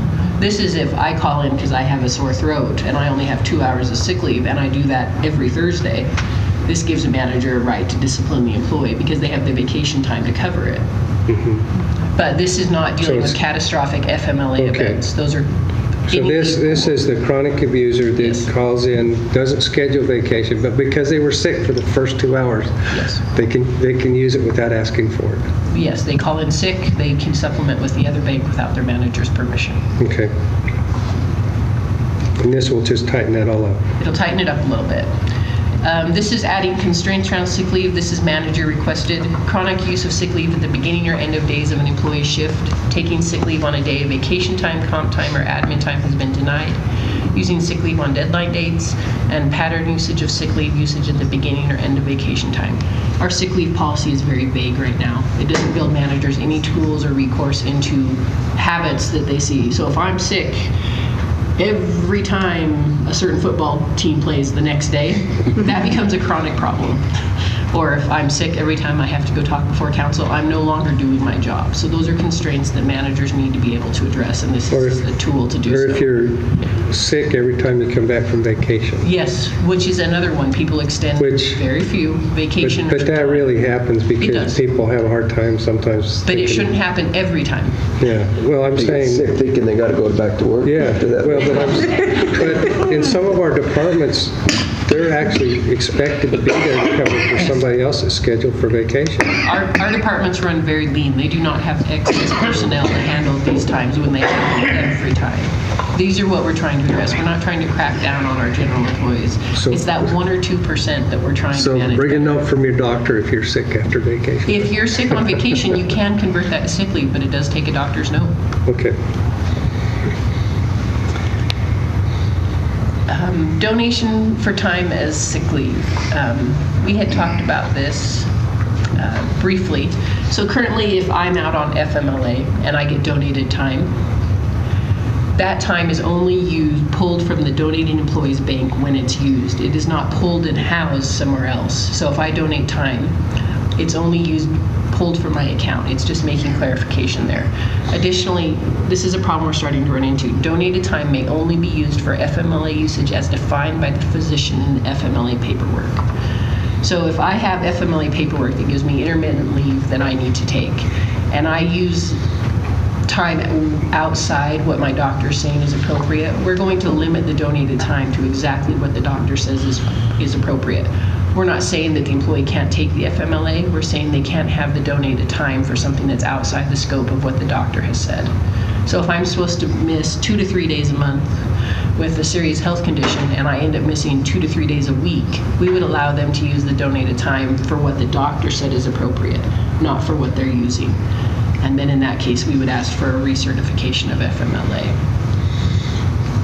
So if they're doing rehab and the rehab says it ended, you should be back to work. They can no longer use donated time for their intermittent leave unless the doctor agrees that it's appropriate. Okay. Once But they again, could go back and get... Yes, they could. We would recertify and they could extend that. However, recertifications are not retroactive. So they need to be using their time within what their doctor has defined. Once again, this is a stopgap in us addressing our whole leave policy. Inclement weather closures, it's like kids on a snow day. We all hope they happen very often. I think it's happened twice in the city in like 30 years. However, there were questions that popped up last year when we did have this problem. It just defines what is essential versus emergency response personnel. For example, essential response. If I work at the animal shelter and the city has to be closed because we got 13 inches of snow, those animals still need fed and cleaned. Those employees will still be reporting to work. They do not get extra pay associated with that. It is a function of their positions. I'm not sure you actually need like an HR director coming in to help with that, but if my position is designed as essential response, then I would be expected to report to work.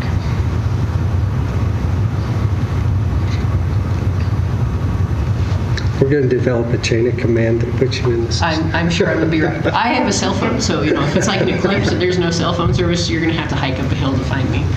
Organ and bone marrow donation. This is something that's offered as your state employee, if you're an ISU employee. 5 days for bone marrow donation. The city would give you paid time. 30 days for organ donation. There wasn't much pushback on this last time. I just wanted to make sure we talked about it again.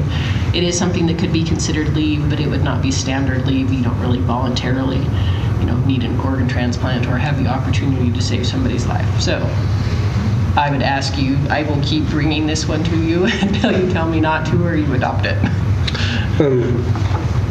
On some of these organ donations, it might even go longer. I'm thinking of a firefighter that gave a kidney, because I've watched people go through that, and it's worse on the person that donates it than the one that receives it. It is very rare, but it is something we can give employees that allows them to help somebody else with very little cost. Could they go into FLSA then? FMLA, it could be considered if they donated under there, but we would give them 30 days just paid time to go ahead and save that life. Okay. Yes, I will continue to bring this one, so hopefully I can make a smiley face by it. Benefits for temporary employees. The handbook now has combined part-time and full-time employees into one handbook. One thing we needed to clarify is temporary employees are eligible for workers' compensation benefits and other benefits as determined by the city council. So that way we don't have to amend the handbook every time we decide what we're going to be offering. It's as determined by the council for that fiscal year. This is already in practice. Nicole asked me to make sure we put it in the handbook. If you are on leave without pay because of FMLA or maybe you got a chance to go on a once in a lifetime trip, it is your responsibility to pay your medical premiums. If you do not pay those as an active employee, your medical benefits can be terminated for lack of payment. Education reimbursement, there's a section in the handbook that I'm asking you that we need added back into the handbook. Somehow in the last iteration, this section was left out. Education reimbursement, next month I'll be coming before you to ask you to overhaul the whole program. Joyce and I are just finishing up on how the funding, where we'll house that money will work. So you'll see this again. This is just adding in language to the policy back into the handbook, which is final grade submission. Annual pay increases, currently in the handbook, we define like you get 5% for promotion and you get steps in longevity. I struck that out in the handbook for ICRIP certification. This is making it a little bit cleaner. Establishment of employee compensation is a right of the council. They may increase, reduce, or status quo at any time period. The department head or mayor make suggestions, but the final decision does sit with the city council. Federal pay acts, we will comply with all state and federal pay acts. This way I don't have to update the handbook every time they decide to change those. The right to change compensation and benefits, once again, is housed within the council. And then lastly, fiscal year salary administration. We actually did not adopt one of these with the hybrid because we adopted the hybrid. So when we get ready to go into budgeting and you adopt a budget next year, you will also be adopting your salary administration policy for the year, which would cover, because we don't give COLAs anymore, it would cover what sort of, if any adjustment we make to the scale, and then are we going with pay for performance, merit pay, or are you defining a number of steps? That's something you can make on an annual basis that then can be adopted. De minimis rule, this is Department of Labor language. Basically, if I decide to check my email, as I sit in my car in the morning before I walk in, the city does not have to pay me for those 45 seconds of reading my email. If I decide to come into work and my trip from my car to the water fountain to my desk, you don't have to pay me for small increments of time. It's just actual time that you should be working. It's right out of Department of Labor. It's not an ICRIP recommendation, though most cities, when I told the HR directors, do have something in place for this. Employment categories, we're splitting this out from just employees to covering what appointed positions are, elected officials, temporary variable hour and seasonal employees, and independent contractors. We currently do not talk about them in the handbook at all, but these are things that we deal with on a daily basis. We also put clarification on how an appointed position works. This is straight out of city code, so if we update city code, we will need to adjust this. It also talks how appointed positions are disciplined and points out how they are removed. Once again, removal and appointment are covered in city code. This just makes them accessible to employees by putting it in the handbook. I've cleaned up language around demotions, layoffs, and recalls. We have policy right now, but it's a little vague. We don't deal with layoffs very often, but as we start looking at more long-term planning for the city and restructuring, it might be something that we have to deal with. I wanted the language in place and clear before we started down that road. There's a difference between a voluntary demotion and an involuntary demotion. If you choose to step down into another position, you have a certain time you're on probation. If it's an involuntary demotion, if we demote you other than terminate you, your probationary period will be 1 year. So 1 year that you have to prove that you're able to do that position versus a voluntary. It's giving managers more tools, especially around discipline. So if you demote someone during a discipline process, you have to make sure they're doing their new job appropriately as well. And sometimes that takes more than 6 months. Resignation policy, ICRIP language, right here, number 2 is what we're adding. Employees who have unexcused or unauthorized absences of more than 3 days may be considered to have resigned through abandonment of position. We don't have anything in the handbook that currently covers this. So if I walked in and said, I'm taking vacation for a week, and then I showed back up at work, it's going to be kind of cloudy as to what we can do. I have the leave, I have the right to take the leave. This makes sure that I have to have authorization to use it, or it can be considered abandonment of position. So question on this one. I'm an employee and I go on vacation and I'm on a cruise. A cruise ship breaks down. It's flown. That's happened in the last while. It's floating along. There's no internet. There's no way of making a connection. We are floating at sea for 7 to 10 days. And then I come home with this in here. I haven't made contact. I haven't been there. do I have a job when I come back? That's where it sits with may be considered to have resigned. You would look at the situation that we're sitting in. And if we come onto a situation like that, it would not be solely a department head decision. I would recommend legal also be involved with that discussion with the manager. If I decide, however, I want to take 7 days off and you tell me I can have 3 and I go ahead and take the 7, this makes that employee accountable for that decision. If it's something that happens outside of their control, that's where the may would grant the favor in the side of the employee. So I have a spouse that's off somewhere hunting. Roger goes hunting, and his wife, we don't hear from him. His wife works for us. She hears that he's lost. She takes off. She's not thinking that she's going to do anything. She goes to where she knows he's hunting all the time, and she's there, and they've got a search thing for 5 days. Your life is very dramatic, but... I'm just telling you, I'm asking the question, because it is dramatic. They're going to find you on the cruise ship faster. That's right. They will find you on the cruise ship. With manager recommendation, Yes. and the manager would know if you were going on a cruise and if your spouse had been lost in the woods, right? And so they're probably not going to come recommending you to be... I'm asking the simple questions because I'm waiting for this to happen. Oh, I know, it's gonna be. I'm waiting for it to happen. So let's say you have an employee that says they're going on vacation. They're pretty new. They use all of the leave they have accrued. They've emptied out their locker. I think you can start counting that they've abandoned their position. So Well, that's a pretty simple one, but all my stuff's still there. Okay, well, most of the time it's horses and not zebras. So we're going to stick with horses in this situation and deal with the zebras as they arise. And the may allows you to deal with the zebras? Yes, that's why I have a great legal department. The mays become their headache. Jared's probably glaring at me right now. I'm not going to look over. Brian's analogy a little further. Let's say somebody we don't hear from and don't hear from them, and we terminate them, and then we find out that they rolled their four-wheeler somewhere and they died and didn't get found. Do we still have a death benefit for them? I would say we would probably pay a death benefit because the person was deceased during our employment. Unless Oh, boy.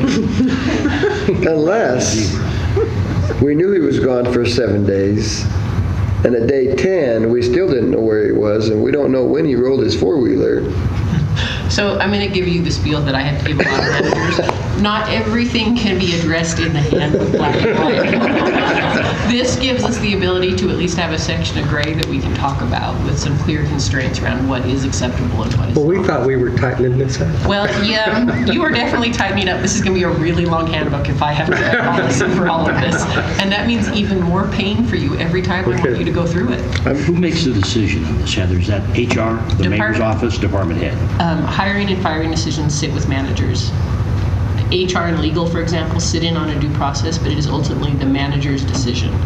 In this situation, if you had someone that didn't show up to work, we would run a due process hearing. They would receive notification of the due process hearing through a certified letter. So we usually certify mail and email if we have them. We also deliver in person. It would be the manager's decision with HR and legal sitting in the room rendering an opinion, but they do ultimately sit with the manager. And does management always listen to us? No. So they do have the autonomy to do what they believe is best for their department and employee. Religious accommodation, very non-controversial. Basically, if you're asking for a religious accommodation, it's up to you to ask what you need. We are not going to try to figure that out. We need you to actually articulate to us how we can help you. We're a little behind the times. We should have had this in place about 15 years ago.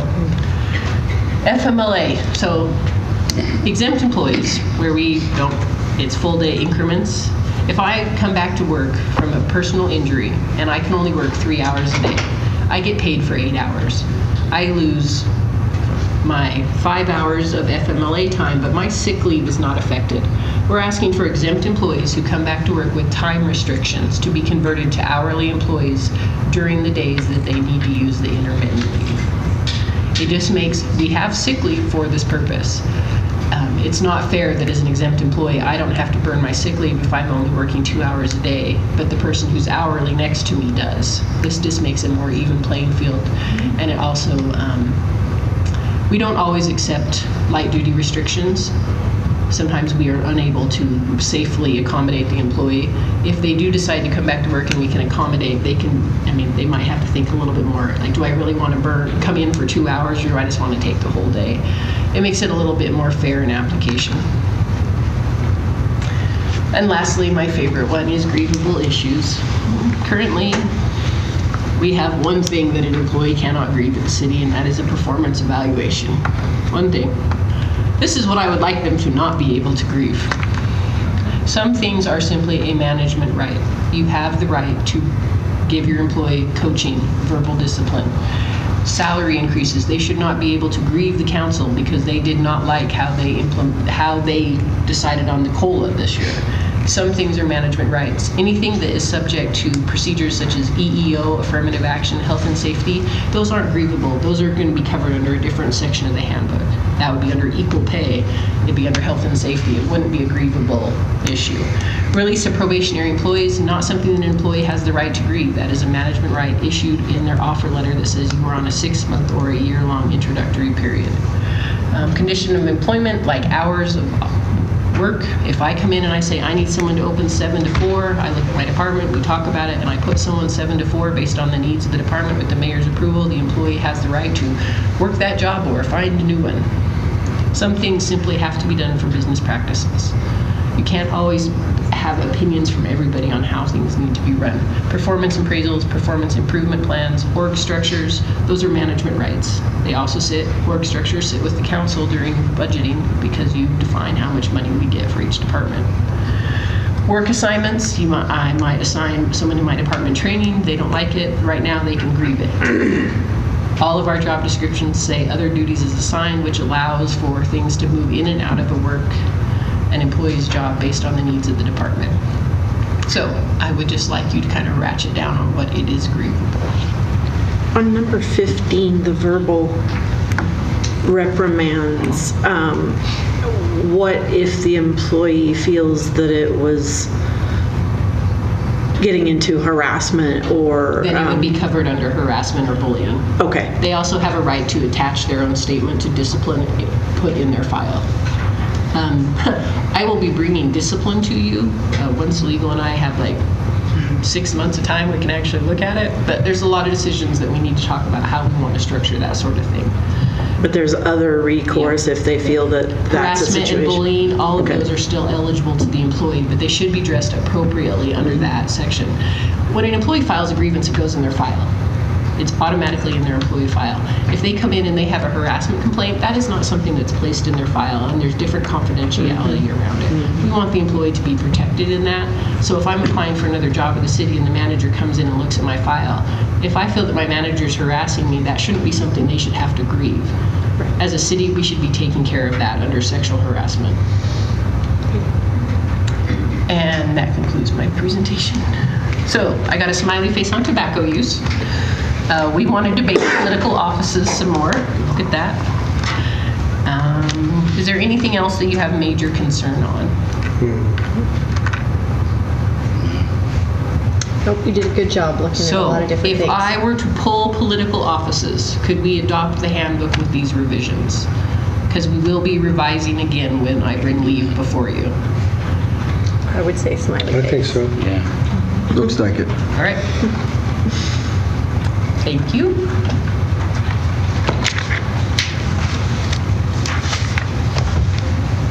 So they can't grieve our de minimis rule. Nope.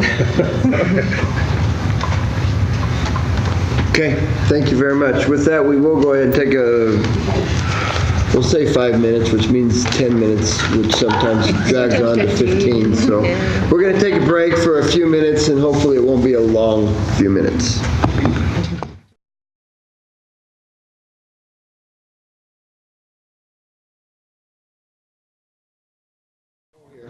Thank you for joining us after our break. We'll go ahead and continue our study session.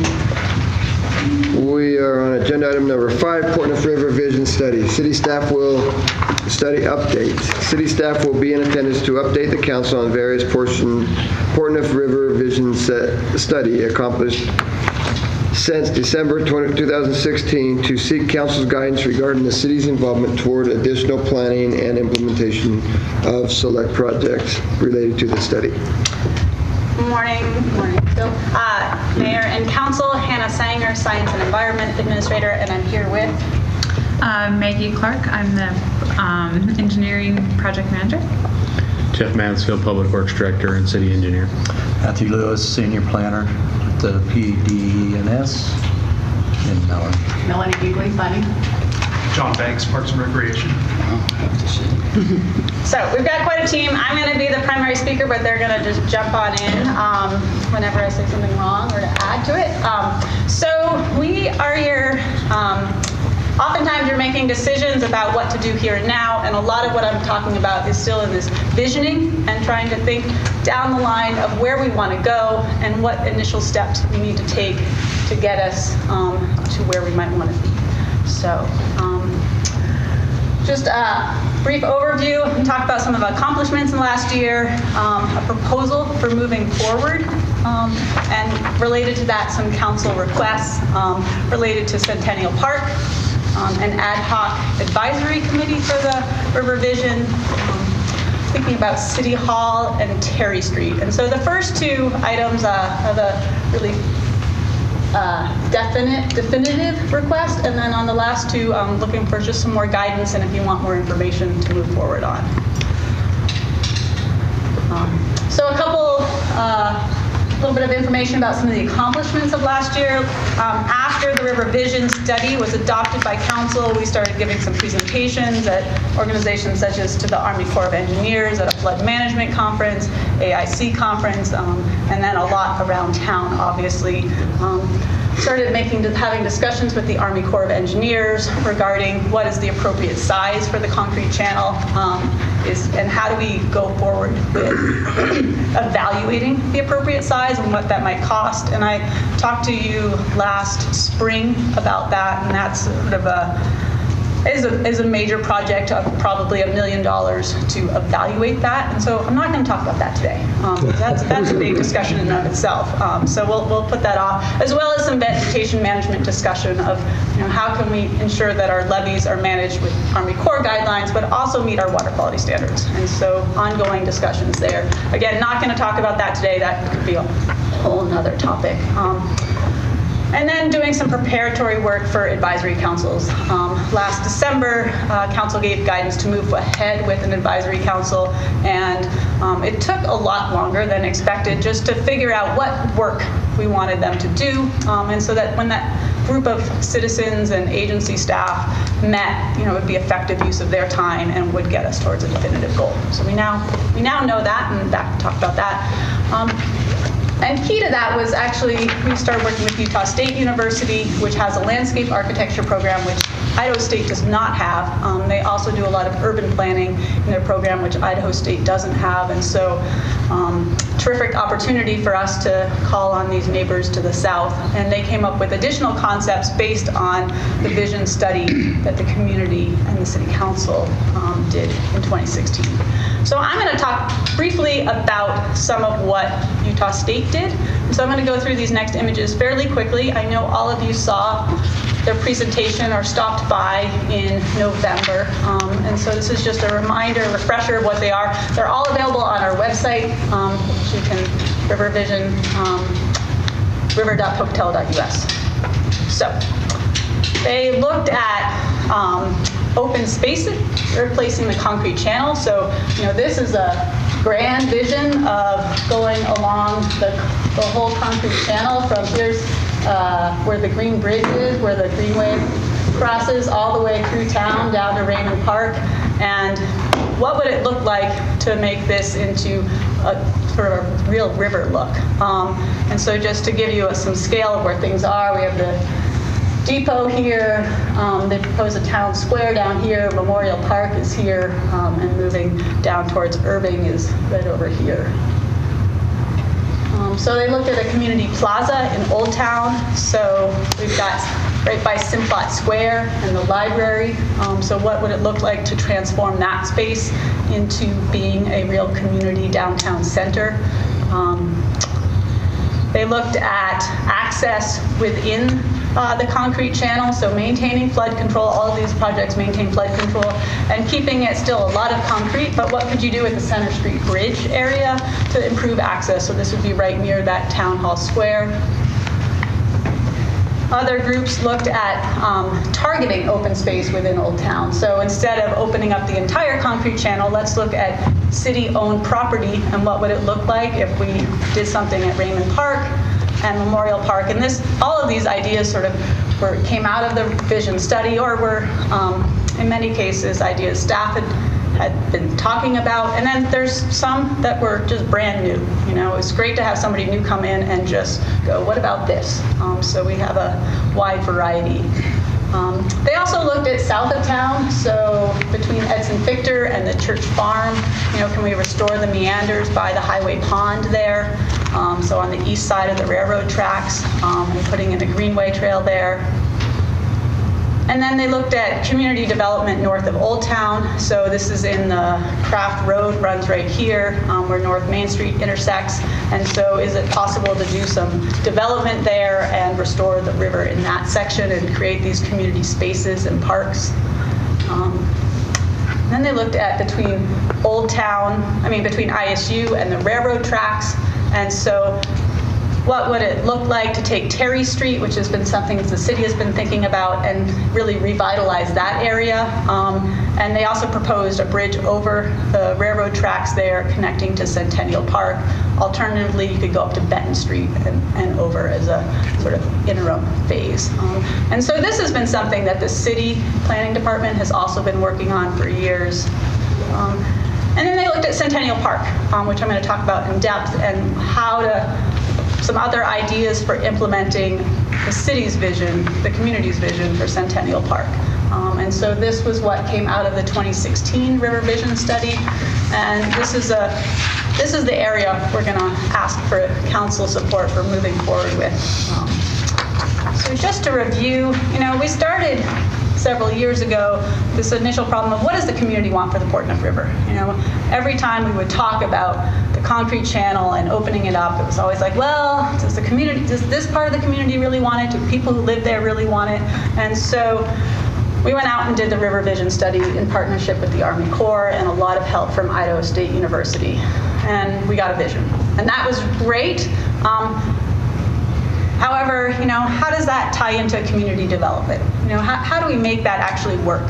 And what does it actually look like? We got a couple concepts for Raymond Park and Centennial Park, but there were a lot of questions of, well, what might that look like here and here? And so we started working with Utah State last fall, and now we have over 30 concepts for different areas of the river from the gap to the reservation, as well as going east and west towards ISU and through Old Town. But how do we implement that? And so staff are proposing two things. One, advisory committee, an ad hoc advisory committee, and two, all right, let's just start implementing projects. Duh. So advisory committee would be thinking about project prioritization, identifying funding, coordinating between the city and Old Town and ISU and BTPO. We all have, in the Greenway, we all have different parts of this vision that we're trying to put together, and making sure that we are actually working together and we're promoting ourselves together. You know, we're saying this is where we as a community are going, and this is how these different projects fit with this community vision. And then there'd be project implementation. And there's, you know, obviously this list could go on and on of potential projects. But what I want to talk to you today is about Centennial Park, City Hall, possibly in Terry Street, which are the projects city staff think they're projects that are on city property. And so these are projects where the city should be taking the lead, or they're in our right of way. And the timing is such, we want to bring it to your consideration. And so as we go through these, I think it's also worth thinking about that these projects are all in public spaces. And so what makes a great public space? It's a place where you can socialize with your neighbors, your colleagues, your family. You can go out and see them at different times of day. It's a place where there is activity. It's not a place that is devoid of activity.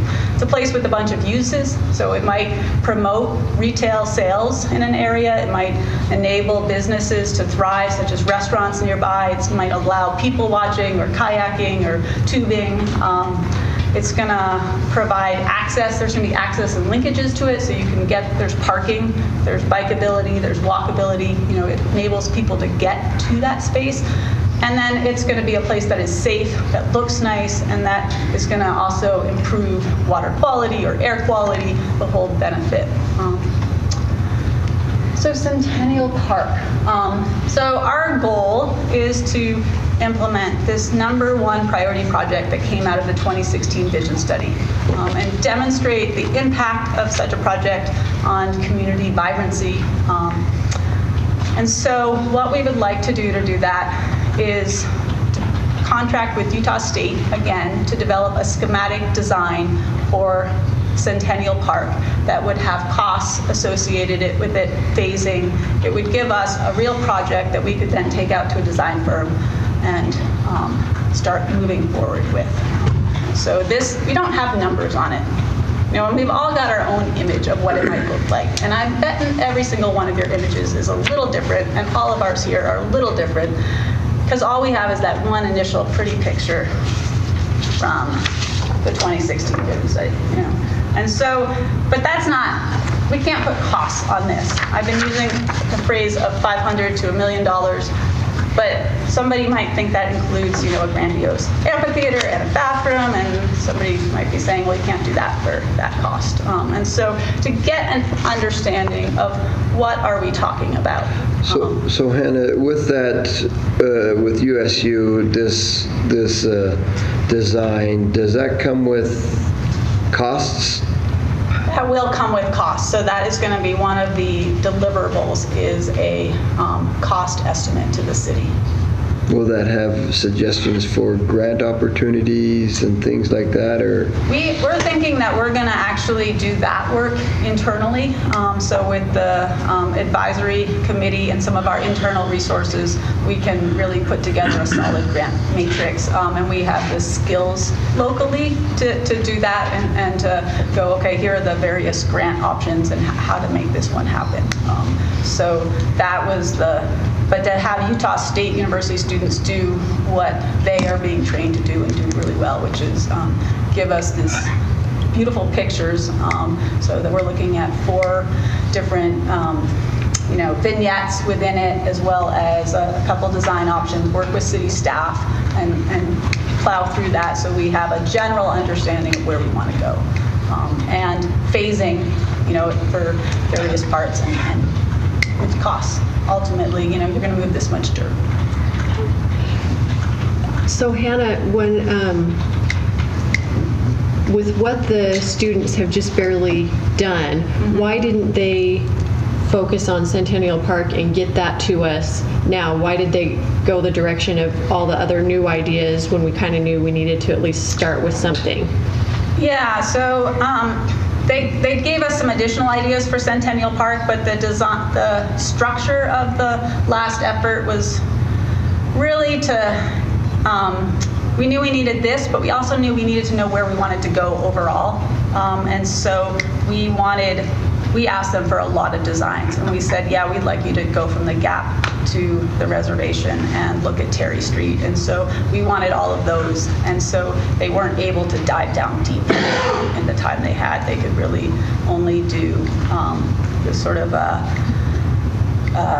much more, I guess, a superficial and coming up with ideas for all these other projects.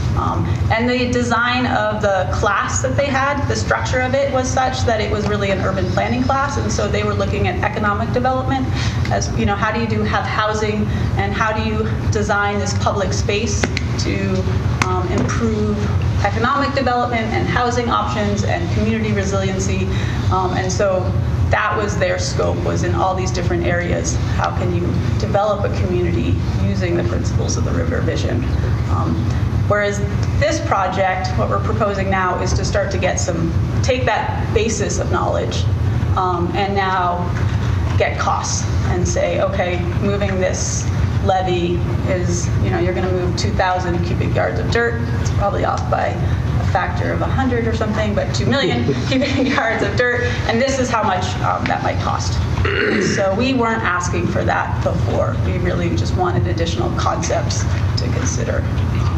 So does that answer your question of any other? When I look at all these pictures and the big concept, and it always presumes there's water in the river. It does. It does. I know, and it's blue. Your group's not working on that aspect. It presumes somebody else is, right?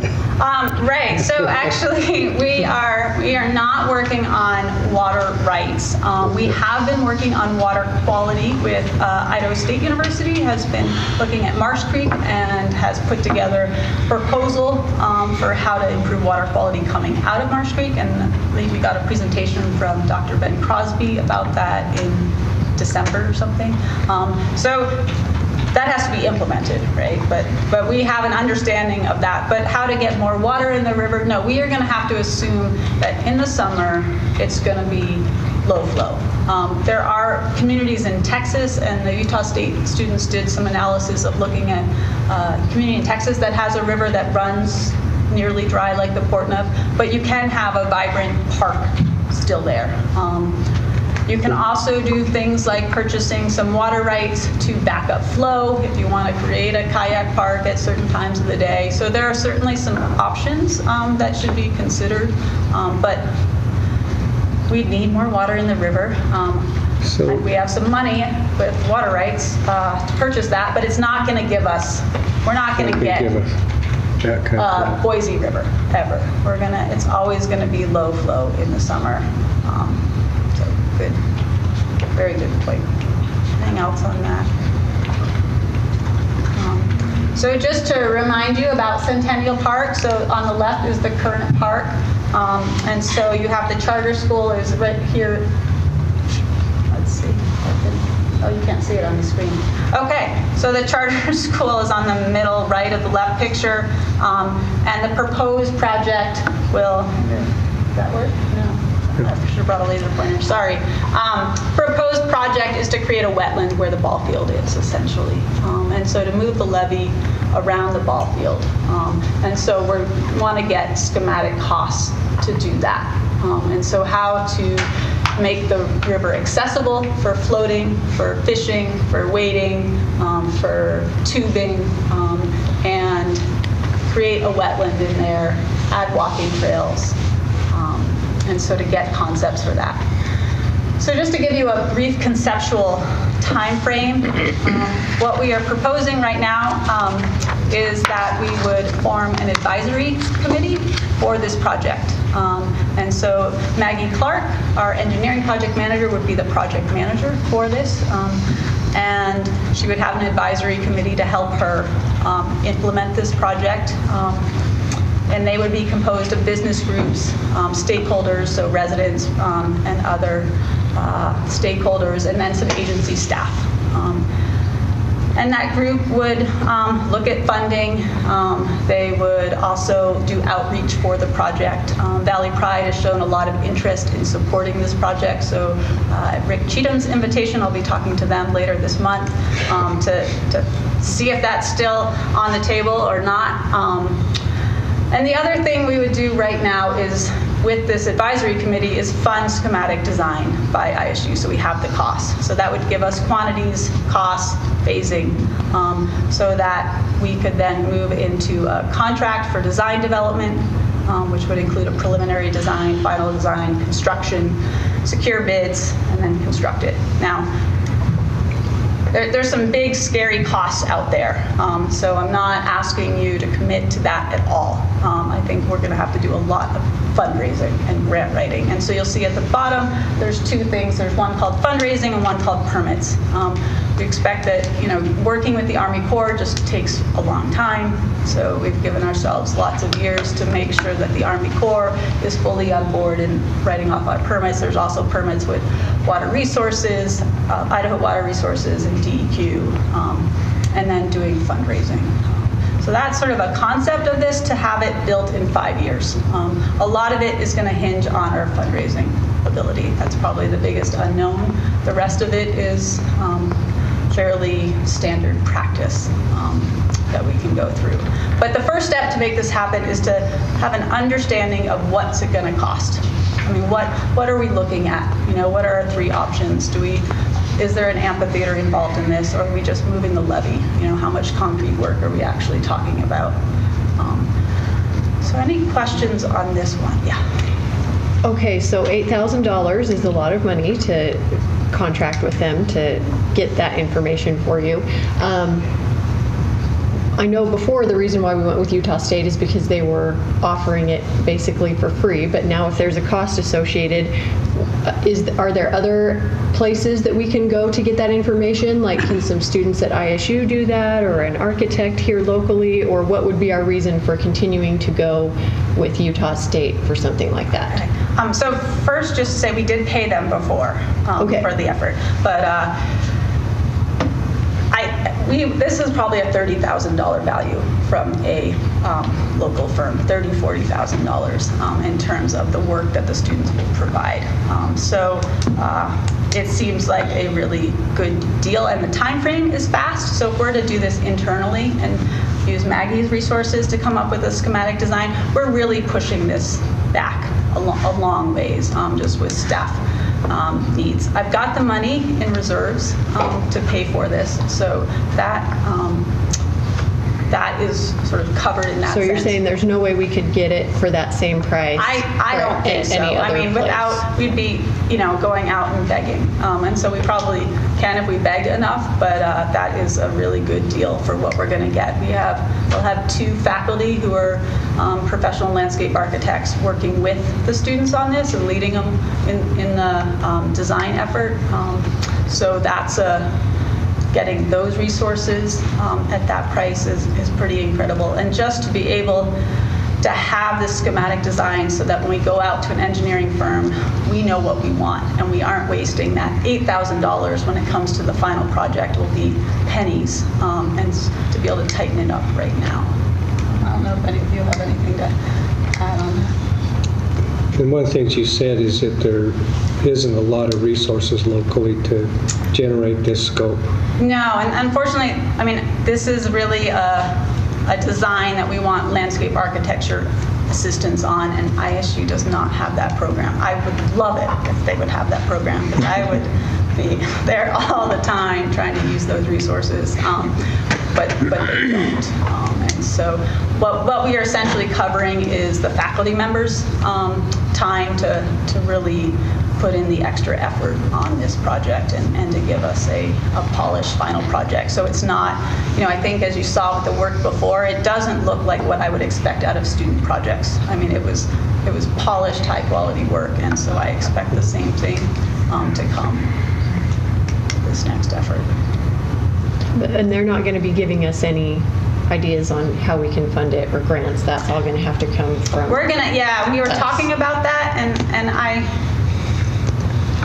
I said, if you guys have that skill set, we'll take it, but if you don't, that's not something that's inherent in the coursework and inherent in your program, then we have that skill set locally. And so I would rather have their money, their time be spent on the design work, that we can locally identify funding sources. And I have a couple volunteers who have offered to be on an advisory committee and said, hey, I want to go look for grants. I don't want to write them, I just want to identify them all. So I want to use So who would then write them? You? So that is, we've got one volunteer who wants to write them, and then there'll be some, I think you're looking at that.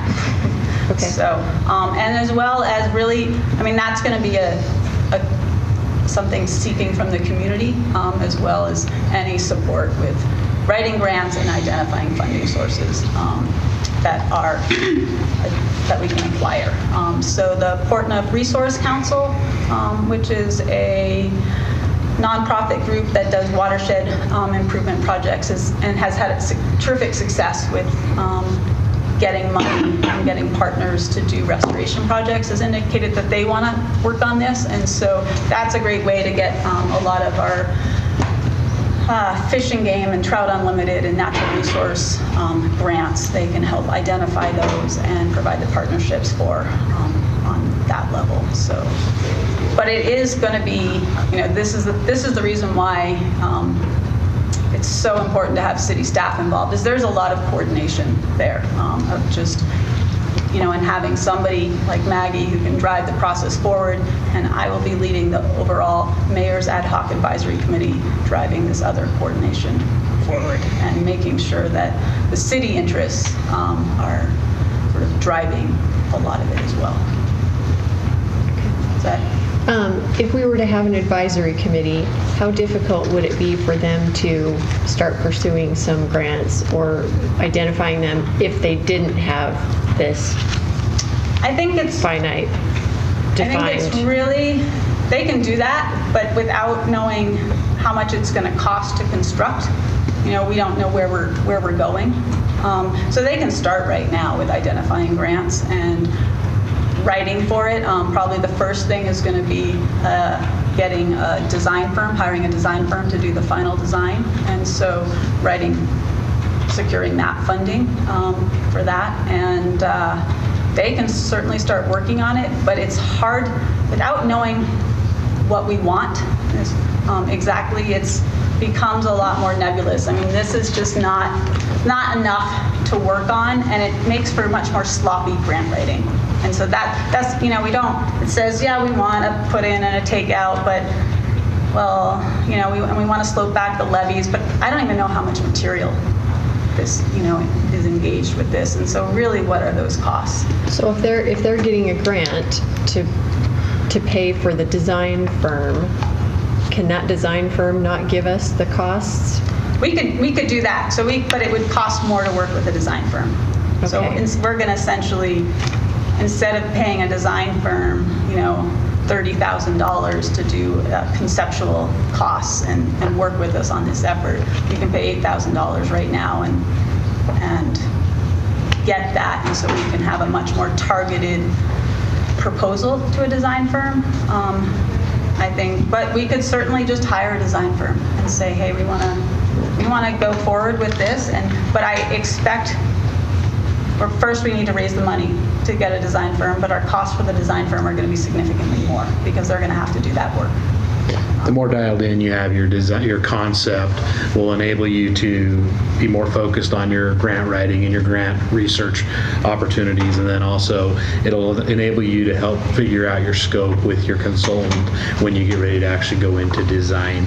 And so ideally, we would like to have all of the funding in place prior to hiring a consultant to do the design, so that all of that mechanism is there, rather than starting a concept with a consultant and then going back out and trying to find more money and then rolling into design. The ideal scenario would be that we have our concept pretty well dialed in and we're ready to move on the project when we have all the money raised that we need.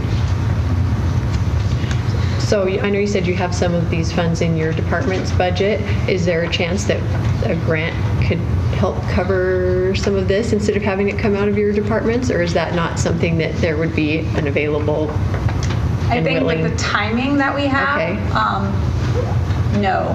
I think that's challenging for the $8,000. Okay. I think we're going to have to get grants to get the contract for design development. We're looking at $100,000. And so roughly, I'm just throwing a number out there. So at that point, yeah, we're going to need funding. And this will help us really target in that grant writing. However, if you know of somebody in the community that might be interested in partnering with the city on this $8,000, I think that would be terrific. And I would love to find, if there's, it would be great to have, local businesses or other entities be partners on this. And that is certainly, this sort of arose at late December and sort of as an opportunity. And so the speed has been very fast moving forward and sort of, it's an opportunity for this spring and then it's gone, but it seemed like here's a way to get us to that next step rather than in a year we're sort of sitting before you saying, okay, we want to go out, we've now got the money to do a concept design, and because that's probably what it would take us, just working internally, with all of our other priorities. It's kind of a unique situation for us because a lot of the students that were involved in it last semester will be rolling into this class for the next semester, and so they've got that momentum. They've got that opportunity. They want to take this on as a project. If we push this off and don't take advantage of this opportunity, then we would be looking at probably next spring before we'd have this opportunity again, and you lose a lot of that knowledge and that momentum that we currently have with the projects. Questions? Is the bottom of this indicate your expectations for timetable? That is. So 5 years? 5 years. Before you start construction? Or be done. Be done. It's rough. It's very rough. I would like to see this done in 5 years. Mostly it's dependent on fundraising. Because we could do, the permits can be rushed, always with money. You can move it faster because you pay for review time. But the fundraising is really the linchpin. I see that, in a year, we can be going out. This time next year, we can go out for design, a firm for design development if we had that money for $100,000. But then how long does it take us to get the money for construction?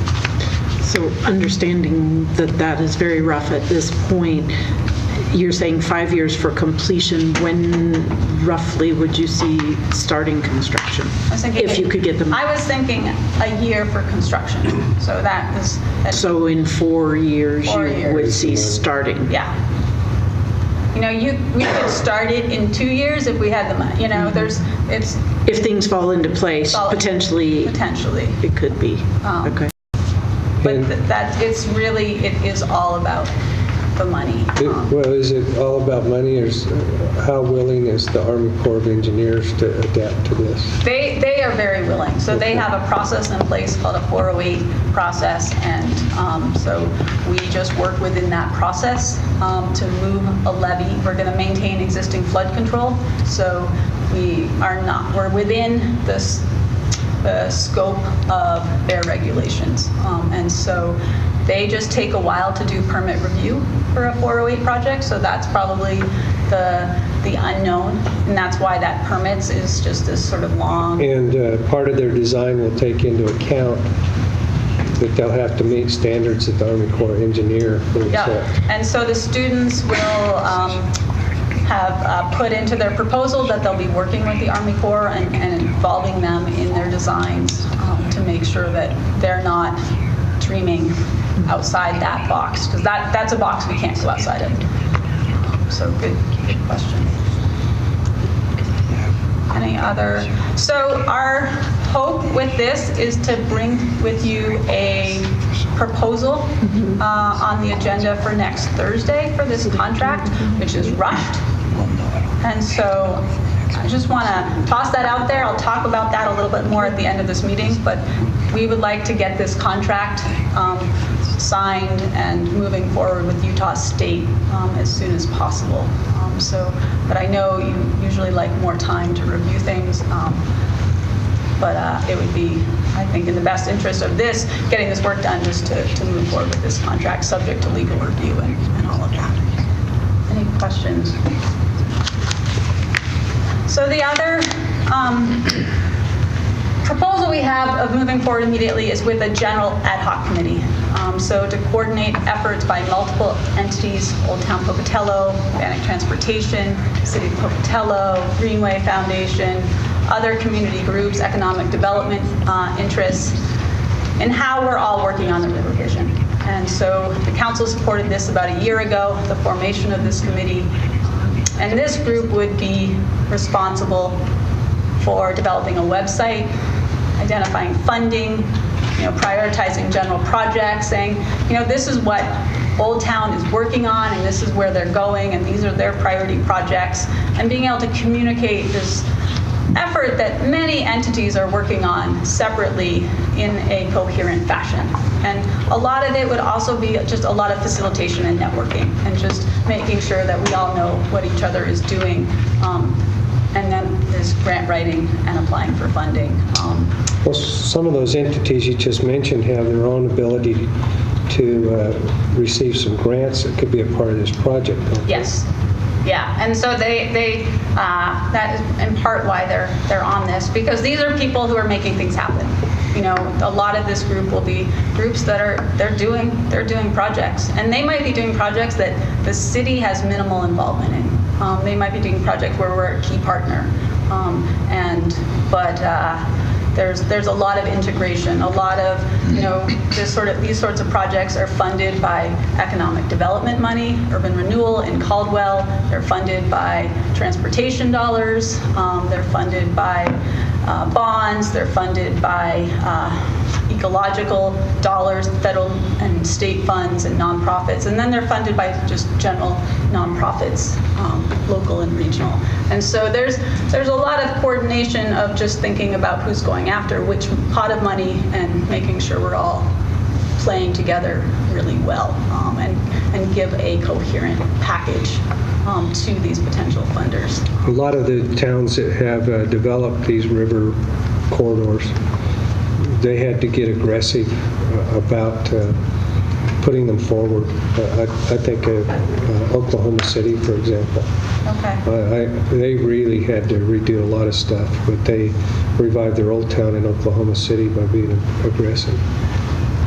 And so this is really an effort to say, hey, this is where we want to go, and to lay out that framework so you as the city council down the line can have a complete picture and can make decisions and say, yeah, we want to keep moving forward on this path and understanding all the parts and pieces. And I see this overall ad hoc committee as just integral to making sure that we can give you a complete picture of where we are today when we do regular updates.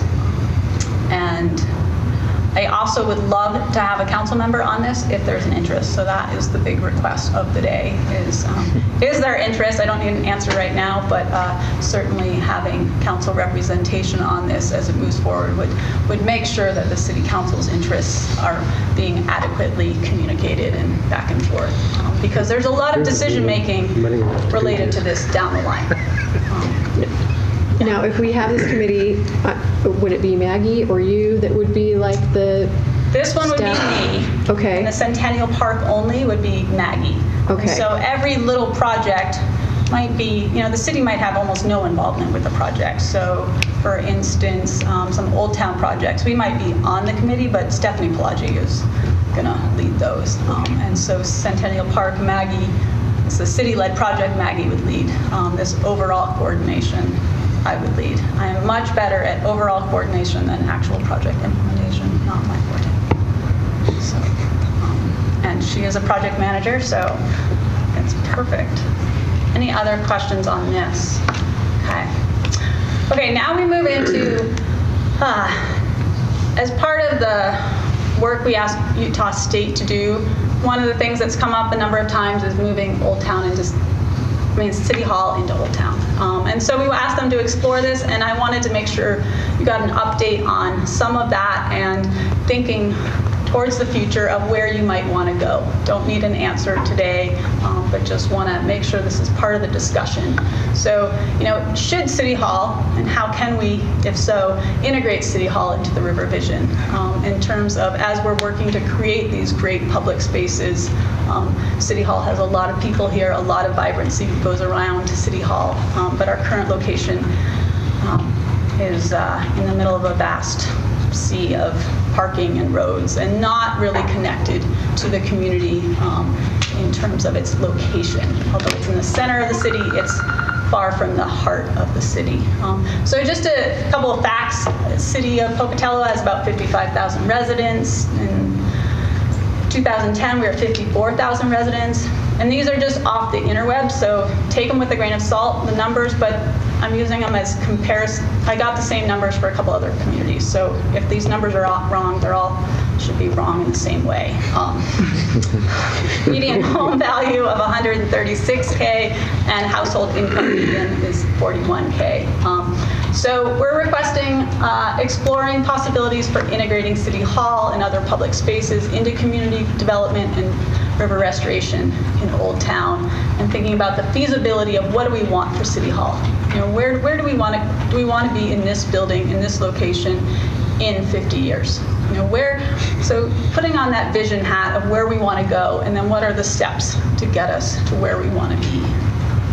So anyway, just a reminder, as you're all aware, City Hall is across the railroad tracks from Simplot Square and Port Neuf River.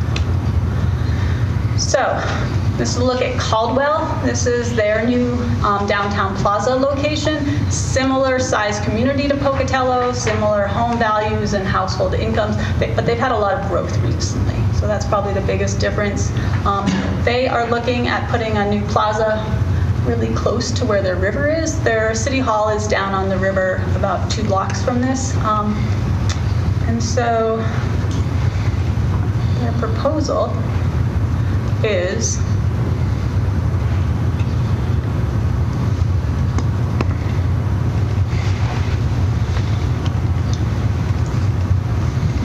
it won't play. Oh dear. It played earlier. Yeah.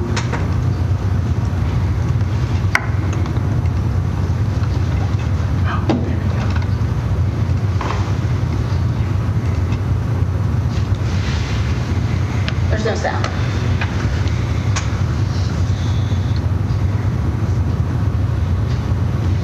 So this is their proposal. It has just to transform that former store as an outdoor stage and dining, and then in the winter they put in what's called an ice ribbon. So it's an ice rink that's more like a ribbon. It doesn't take the center out of the ice rink.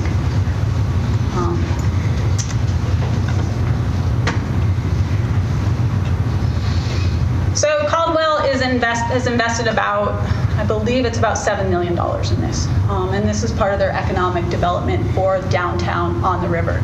They're projecting about $2.7 million economic impact in the first year due to all the events that will be here and the impact on local businesses and restaurants and retail sales and such.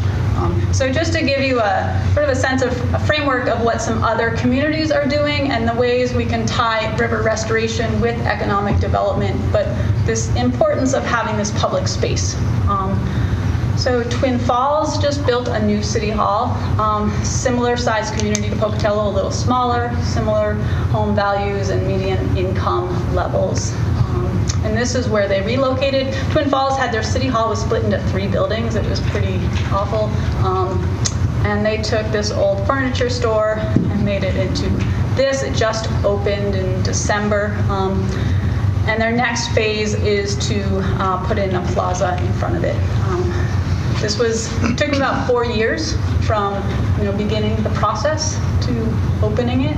It was also a $10 million project. So both of these they're big, and so we're not here to ask you to start moving forward on all of this today, but to start thinking about where we want Pocatello City Hall to be. And so one of the things we asked the Utah State students to do was, hey, look at what City Hall could be if it was Old Town. And so they suggested building off a plan from Old Town, which had an expanded Simplot Square in front of the library, and putting in City Hall right there where the Key Bank parking lot is. So this is just a concept. It worked well for their their image. So this we're not saying, hey, we want to move it to right here. Just this is a concept of where it could go. And so looking at it. Key Bank did put a for sale sign. I know. I'm not sure if Key Bank even knows. It is. Yeah. Oh, well, there we go. It's available. Hey, it was meant to be.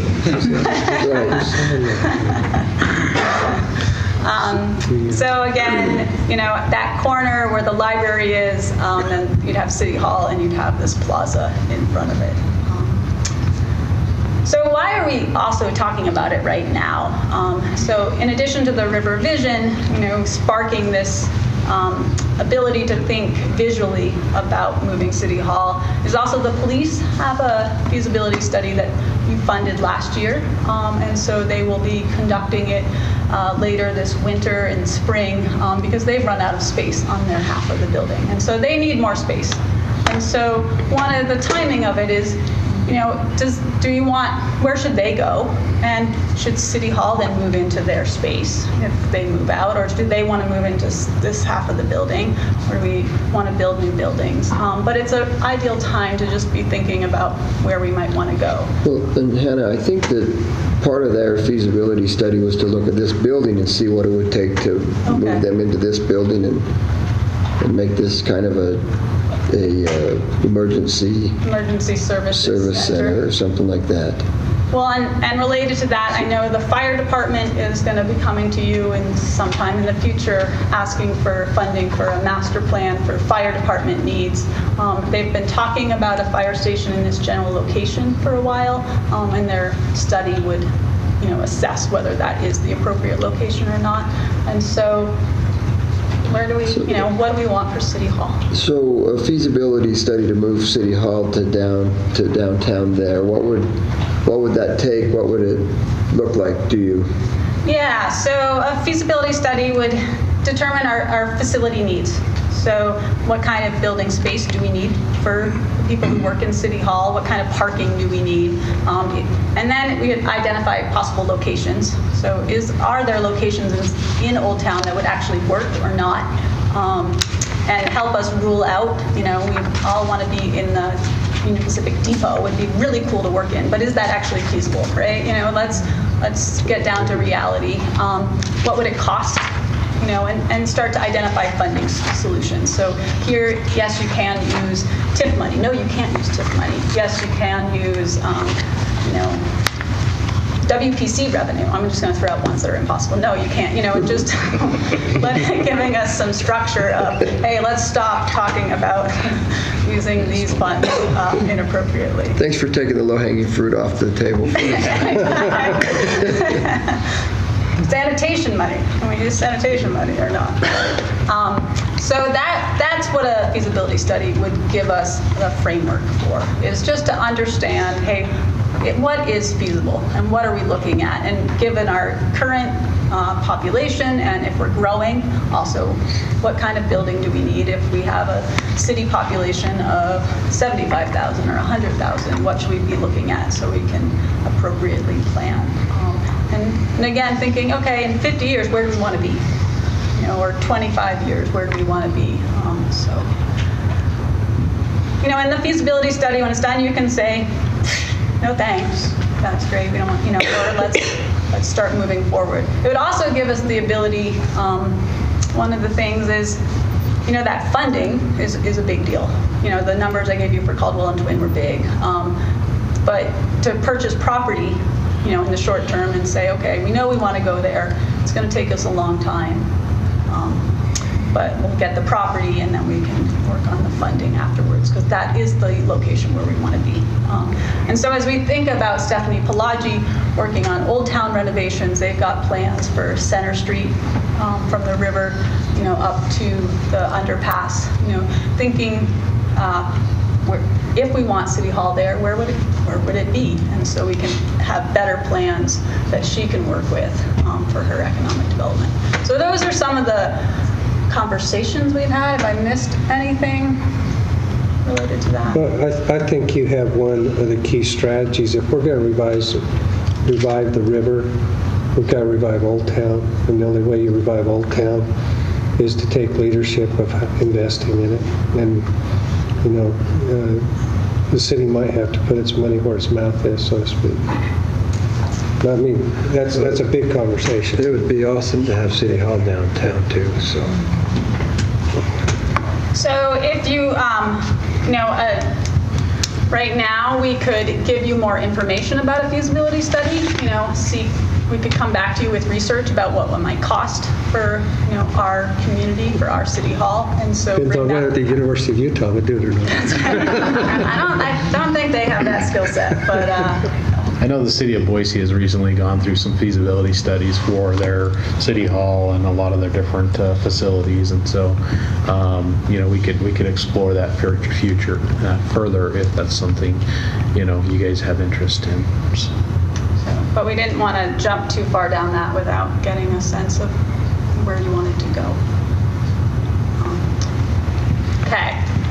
Thirdly, Terry Street area. So city staff have long talked in the planning department especially about improving the vibrancy of this area, so between ISU and the warehouse district.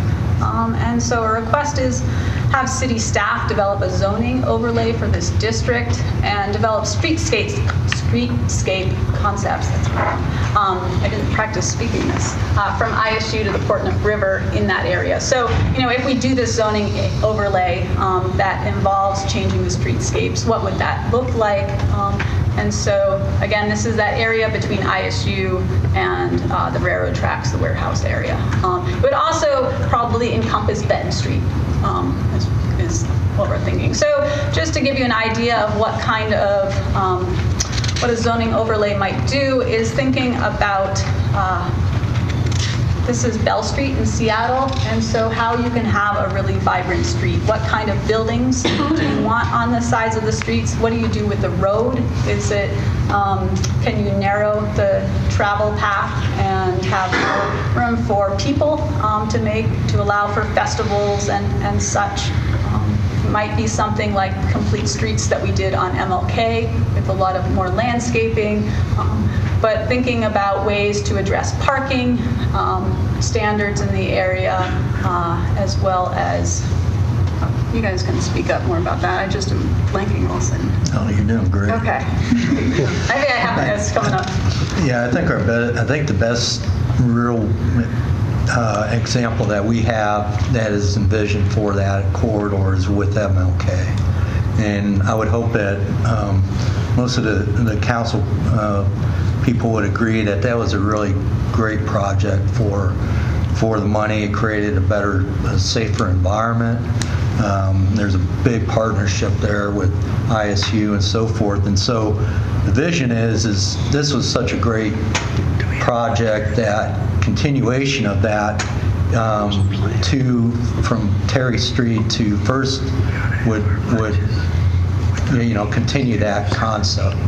And I think in Terry's streets would take it a little bit further, where you'd have possibly more vertical development instead of the typical development that you have, allowing more smart growth. And there's even a possibility of, we haven't gotten this far, but there's a possibility it could even vacate Terry. There's very little infrastructure in there. But in any sense, the Bell Street project, and they have one similar in Boise where they still allow like one-way traffic. In MLK's case, it's two-way, obviously, because a lot of it was infrastructure. But it's not to say that you could have a one-way and still have that multi-use with pedestrian and so forth. And we think that that corridor, an area basically bounded from Lovejoy to Putnam, First Avenue to Fifth Street, would be that kind of that overlay district. And so there is a possibility of, and this just came out yesterday, where used to be a Mobility West, that they help communities with this kind of thing. And basically you get around $30,000 of assistance for little dollars. And this is one project area that I think that if the council were to be interested, that we could pursue that. And I think that's a good opportunity. I've looked at other projects with using Mobility West in the past. Most of it's been on corridors, specifically with Garrett Way, and from Gould to about Alameda. But I think the Terry Street one, in my opinion, and with the river visioning and everything, kind of really ties into that really better than the other ones. So I can put something together really quick on that, I think, and it's one of those where you get it and you get a month to put it together, and then try to find out where the funding might come from, and we do have one that we may be considering. So anyways, that's kind of the gist of that, just overall. Thanks, Matt. So again, thinking about, these were some of the concepts from Utah State, thinking about Benton Ave, maybe it doesn't go down to 2 lanes, but maybe it does. We can do some analysis, but having it be a much more safer bridge over the railroad tracks, and how can we do that, make it a more attractive way to get from the east side to the west side. Right now, it's pretty miserable. Any of you, if you haven't walked it, you should someday, just to decide, understand the experience it is walking it or biking it. Biking's a little scarier. And then this is a concept at the bottom for First Avenue, just thinking about narrowing that down, still having parking and traffic, but how could you make that a more inviting space? Again, a great public space. So a conceptual timeline for the Terry Street area is staff would like to develop a zoning overlay for this Terry Street area, and streetscape concepts for it. So what is a zoning overlay? It involves parking standards. Do we need as much parking for this area as current code requires? Looking at building height standards. Are they appropriate for the kind of growth that we want in this area? Are they too short, in this area, or too high or something? Density standards. Can we get more dense development in there? Building type. So thinking about what kinds of buildings we want to create this vibrant space. And again, this is something that the grant Matt just mentioned, is we could use that company, that foundation, to do a lot of the work for us, which was pretty exciting. We just saw this yesterday. So, and then what do we do with this? Why do this? And why are we bringing this to you now? This would allow us as a city to have a model for redevelopment projects. We say, hey, this is what it could look like. If you're going to do redevelopment in the city of Pocatello, here's some ways that it might look. It could help us attract mixed use, retail, restaurants, housing, and help us identify art funding and streetscape funding to help bring in all those restaurants and retail and mixed use. So the ideal would be that in the next year or two, staff would work on it. This grant is a great opportunity because it will allow us to sort of move up that time frame, because we wouldn't have to just use existing staff resources, and then move forward from there in the future. So it's a little more nebulous. We are really just looking for staff, council support at this point for continuing to look at this overlay district and potentially pursue this grant. So, last slide. Ooh, that was a lot. I appreciate you guys. So the request we're making today is direction to move forward with Centennial Park, including a contract with Utah State for schematic drawings. It should be about $8,000, with Maggie Clark as the project manager for this. And so we are not asking you to commit funding beyond that $8,000. We're expecting we're going to go out for grants and passing the hat. But this is sort of the city's investment is going to be Maggie Clark's time, and also this schematic drawing to get us started. But if you have ideas of people who could help fund that $8,000, we will take it. Any interest in serving on an ad hoc advisory committee for the overall river vision? You could also serve on this Centennial Park one, but that we're just right now asking about overall advisory committee. Direction for exploring possibilities for this City Hall feasibility study. Should we bring you back with some more research on this? And direction for moving it forward with a zoning overlay, and potentially pursuing this grant opportunity for the Terry Street area. So a lot to think about. I've heard a smiley face, to use Heather's language, for Centennial Park. And I heard maybe, I'm not sure about the City Hall or any of the others. So go ahead and ask. I was just going to ask the council where we are. Go ahead. So all of these ideas are glorious and beautiful. I love them. But I'm just trying to have like a dose of reality, because I feel like we can't make all of them happen overnight. So that's kind of where I'm trying to vibe this out a little bit. So I guess from a public works perspective, how is this going to affect your department? We have a lot of potential growth or other things in the works also the planning department. I mean, is this fine from your perspective to have staff time going towards committees and grant writing, or is that going to cause you problems on other needs that you have in your department? I'm just wanting to make sure we have a good idea of what we're actually doing, and then also what is the most bang for our buck, like if we can just focus on one thing that's the better deal and we can actually afford it, maybe we need to ask our finance department about that, what's realistic for us, and what is something that's actually going to benefit the community, they're going to realize some benefit from it sooner than later, rather than just continuing to study and then maybe decide, we couldn't afford to move City Hall downtown, even though that'd be super cool. You know what I mean? I guess I kind of want a little more information about that, because I would not want to say, yes, I love all of it, and then unrealistically that can't be happening. So. Can I comment in? Yeah. As far as bang for your buck, I hope I'm in agreement with the rest of the folks here, but we're really supportive of Centennial Park being the first priority for a lot of reasons. It's, first of all, land ownership on both sides of the river. There are no issues there. We own everything. There's parking opportunities that already exist on both sides of the river. There's permanent restroom opportunities that exist on both sides of the river. There's an existing pedestrian bridge. We don't have to, I guess, jump through CFS hoops with the feds. We kind of control our own destiny there. It would be very easy to kind of alter that, create some unbelievable recreation opportunities, and still maintain the CFS capabilities of the levee.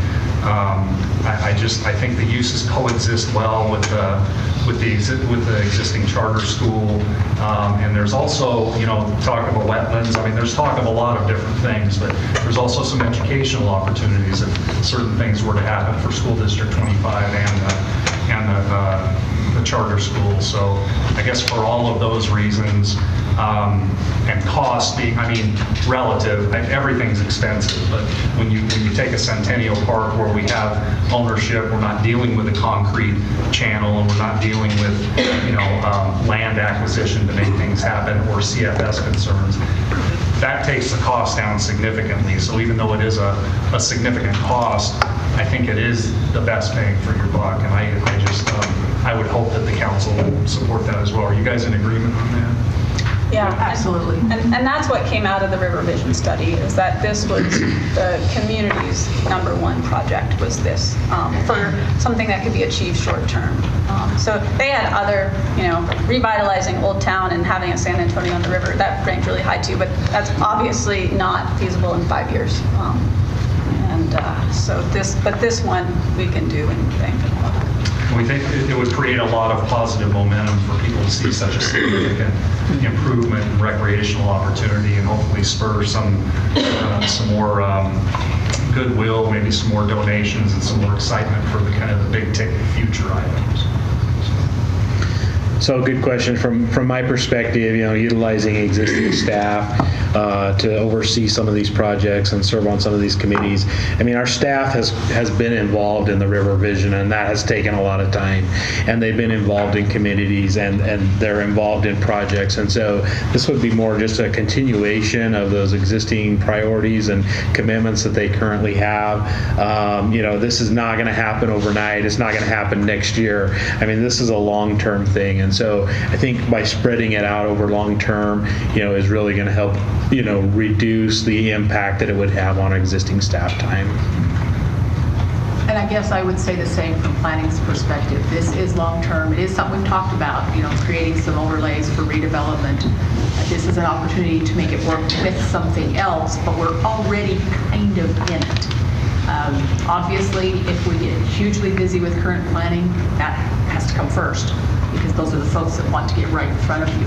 But we are going to the meetings now, and we are working on this. It would be a little bit of an extension that we would have to fit in, but especially if we have this opportunity to get with community access group. Community voters. Okay, and get some assistance with it, it would get us something to have in place as we go forward. And it's a real compliment, ultimately, the Terry Street, in essence, goes clear over to Centennial, ultimately. So I think it can be, especially like Jeff said, this is long-term. We're not going to try to do this in 6 months. And I think, I guess, looking at this, the Centennial Park is the project we want to move forward with. We think, we sort of committed with this to do an advisory committee and to figure out how to do the rest of it. And so the two below it, City Hall and Terry Street, those are really far. Those are far in the future. So we aren't asking to move City Hall tomorrow or even figure that out, but trying to understand how much your interest is in understanding what we could do with City Hall. Would you like that to be explored? It's probably it's a much lower priority than making this happen for us, but it's also seems like some of these projects are things that would set us up to make better decisions in the future, so we aren't just responding to the here and now. So the police move out, oh, well, let's, spend $100,000 on renovating this section, and do we actually want to be doing that? And so that is sort of where we're also bringing this is, there's some planning you need to do well in advance to make sure that when these immediate decisions come up, you can make a better decision. So let's do this. Councilman Johnston, you okay with the Centennial Park moving forward with that? Moving forward. I'm okay with the first three. The first three, but number 4 you're not okay with? I think we just can overload ourselves, but I do think these 3 things we got to get on. Okay. Rick? I'm okay with all 4 of them. I think we got to go slow on 4, but I think all of them are possible.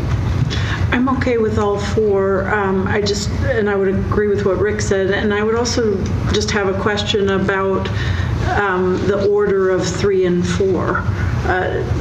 Is that the order that you see those happening in is for the 4th priority, or could those possibly be reversed? I was just wondering. They could be reversed. Probably reversed, or kind of as an opportunity arises, like this community group that funds, maybe we should pursue that as a little higher priority. That's what made me wonder. Because that's like 35 to 40 days from now. Yeah. So we might want to push that a little harder. So until yesterday, we were thinking didn't know that. Terry Street was going to be, slowly as time fit in and long term, and then, oh, there's a grant. We've been thinking about Terry Street as far as just the overlay stuff for a year or 2. And it just seems like a natural. But one point I'd like to make is one of the reasons that MLK occurred as it did was we had concept plans that were already kind of there. We had the support of the council. We had a lot of, we had ISU on board. And when monies came available, we could take that project off the shelf and say, this is ready to go. And you had all of that. And that's what a lot of times when these monies come up, that's the kind of projects that they're looking for. They want something that is already ready to go. And that's what's important about what we've been talking about, Hans been bringing forward today. It's just that one step further of, okay, go ahead. No, go ahead. Finish. I had nothing to say, really. I was trying to move this along a little bit so that we can go. I mean, we've had an hour and 20 minutes of explanation and stuff, and it's time to do this. We've got one. I'm fine with 4. I just think that, one is you get it financed. The other is to take that development. I'm saying that development's going to be a lot longer. Yeah, that development was And we are fully. But I really, and some stuff's been said, we have people who have been paying taxes for years that this will affect. I think that if any encumbrance comes to any department from what other new projects are in new areas where we haven't collected a tax dollar, that's where we need to find our funding sources, that entity, in terms of what they pay and building fees and stuff like that. Because this is investing in what has been invested in for years and years and years in our community, and it's securing that investment for our people.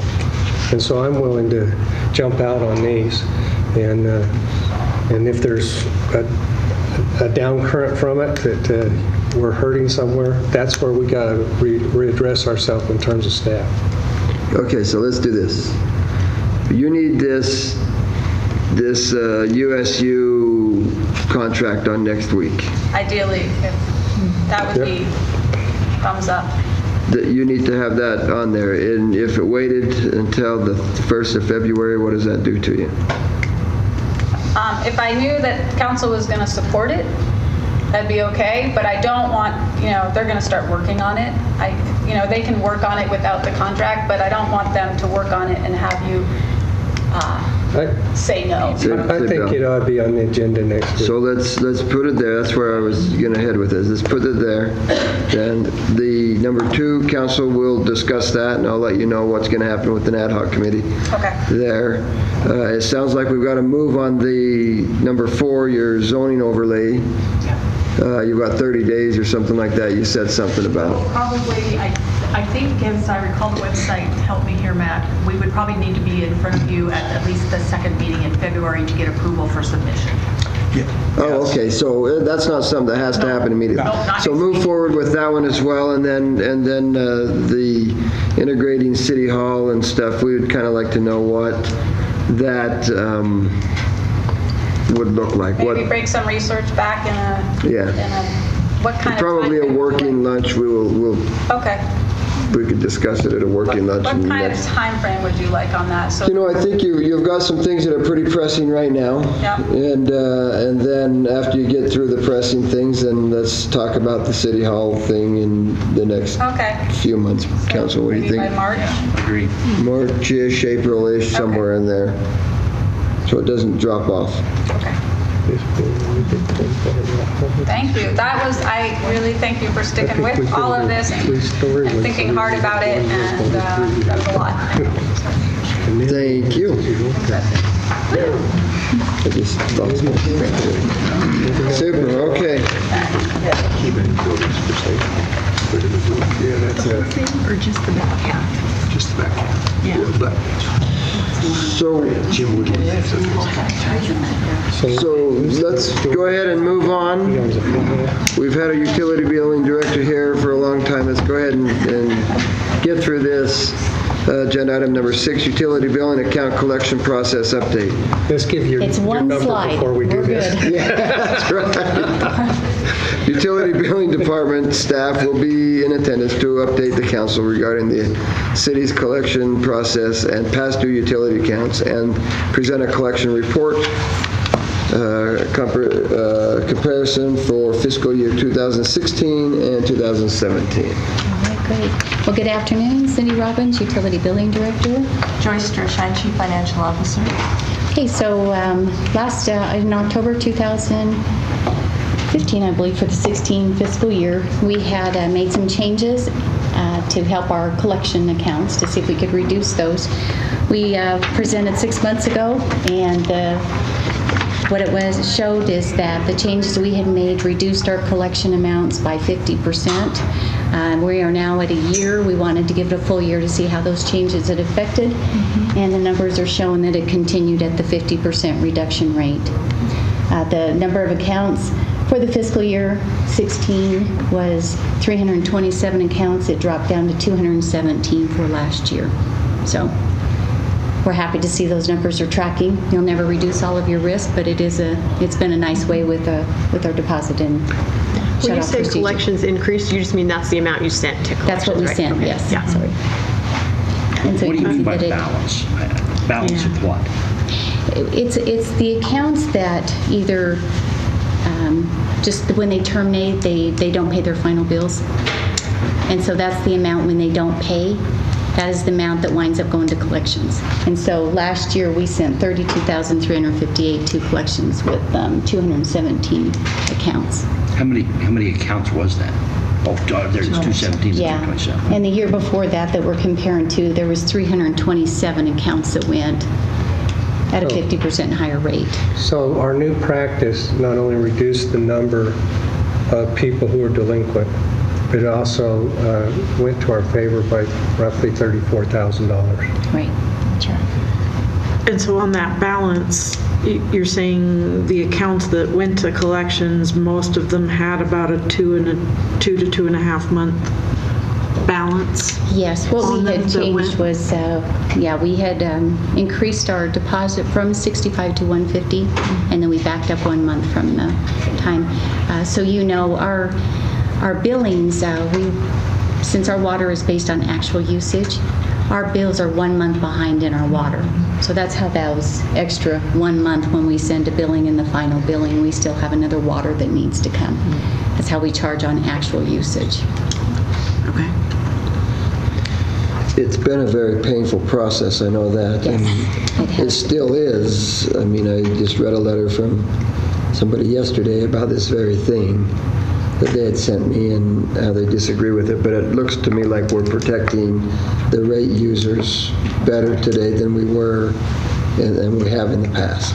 Well, obviously, if she has to incur the cost of the collections, she's not receiving that. That means as we're driving through, water, WPC, and sanitation have to provide more revenue to provide the services because we're not collecting fully, right? So the small things that we've turned the dial on to turn this down, I mean, it helps to facilitate that the ratepayers that are paying that will not have to pay for the people that aren't.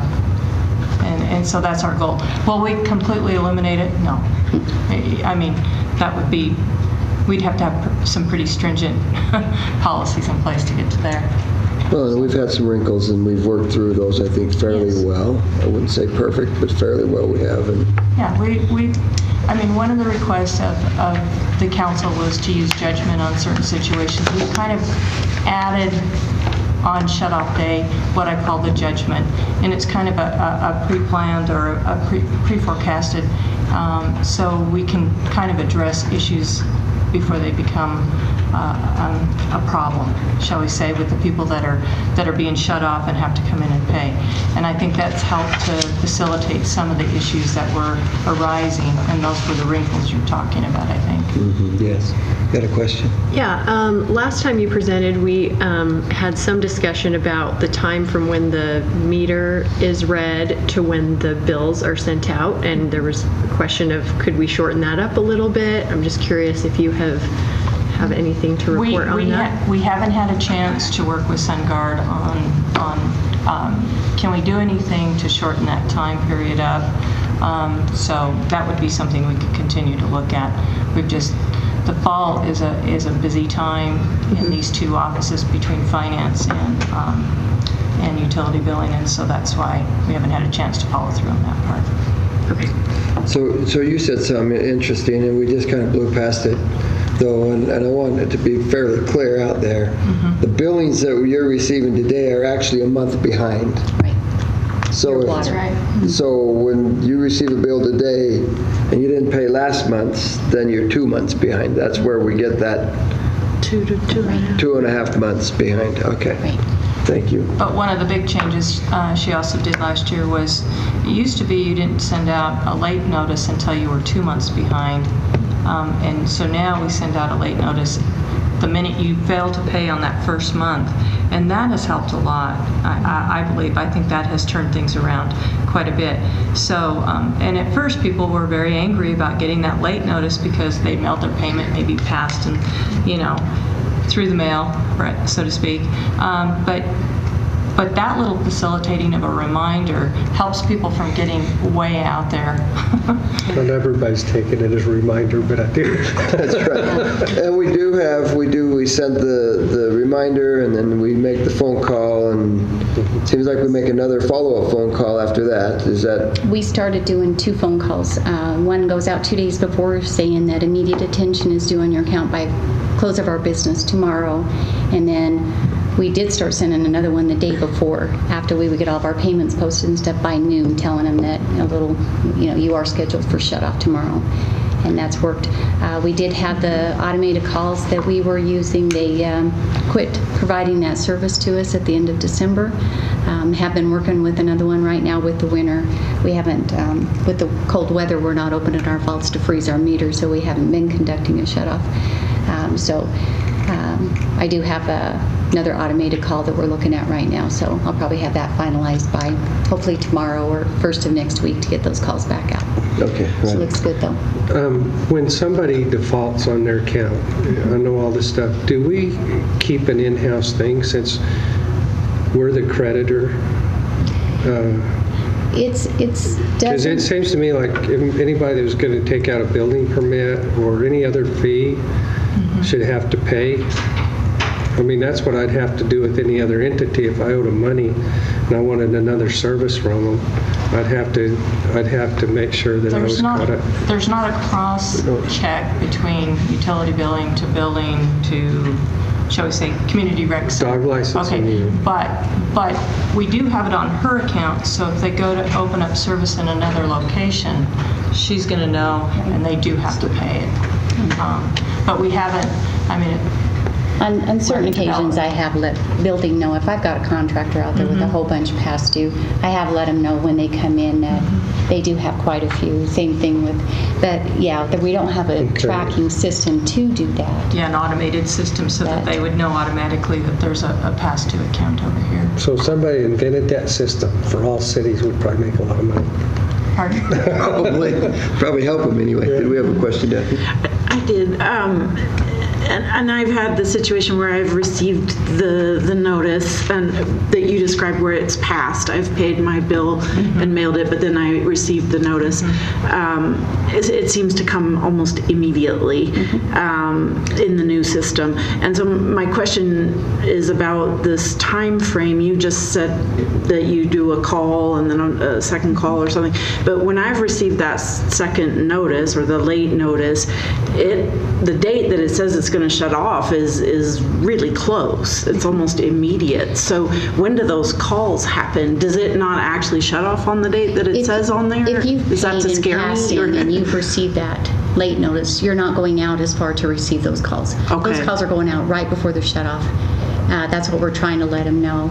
As far as our billing, we mailed those bills out. We have the city broken out to 4 quadrants. We conduct a cycle each week.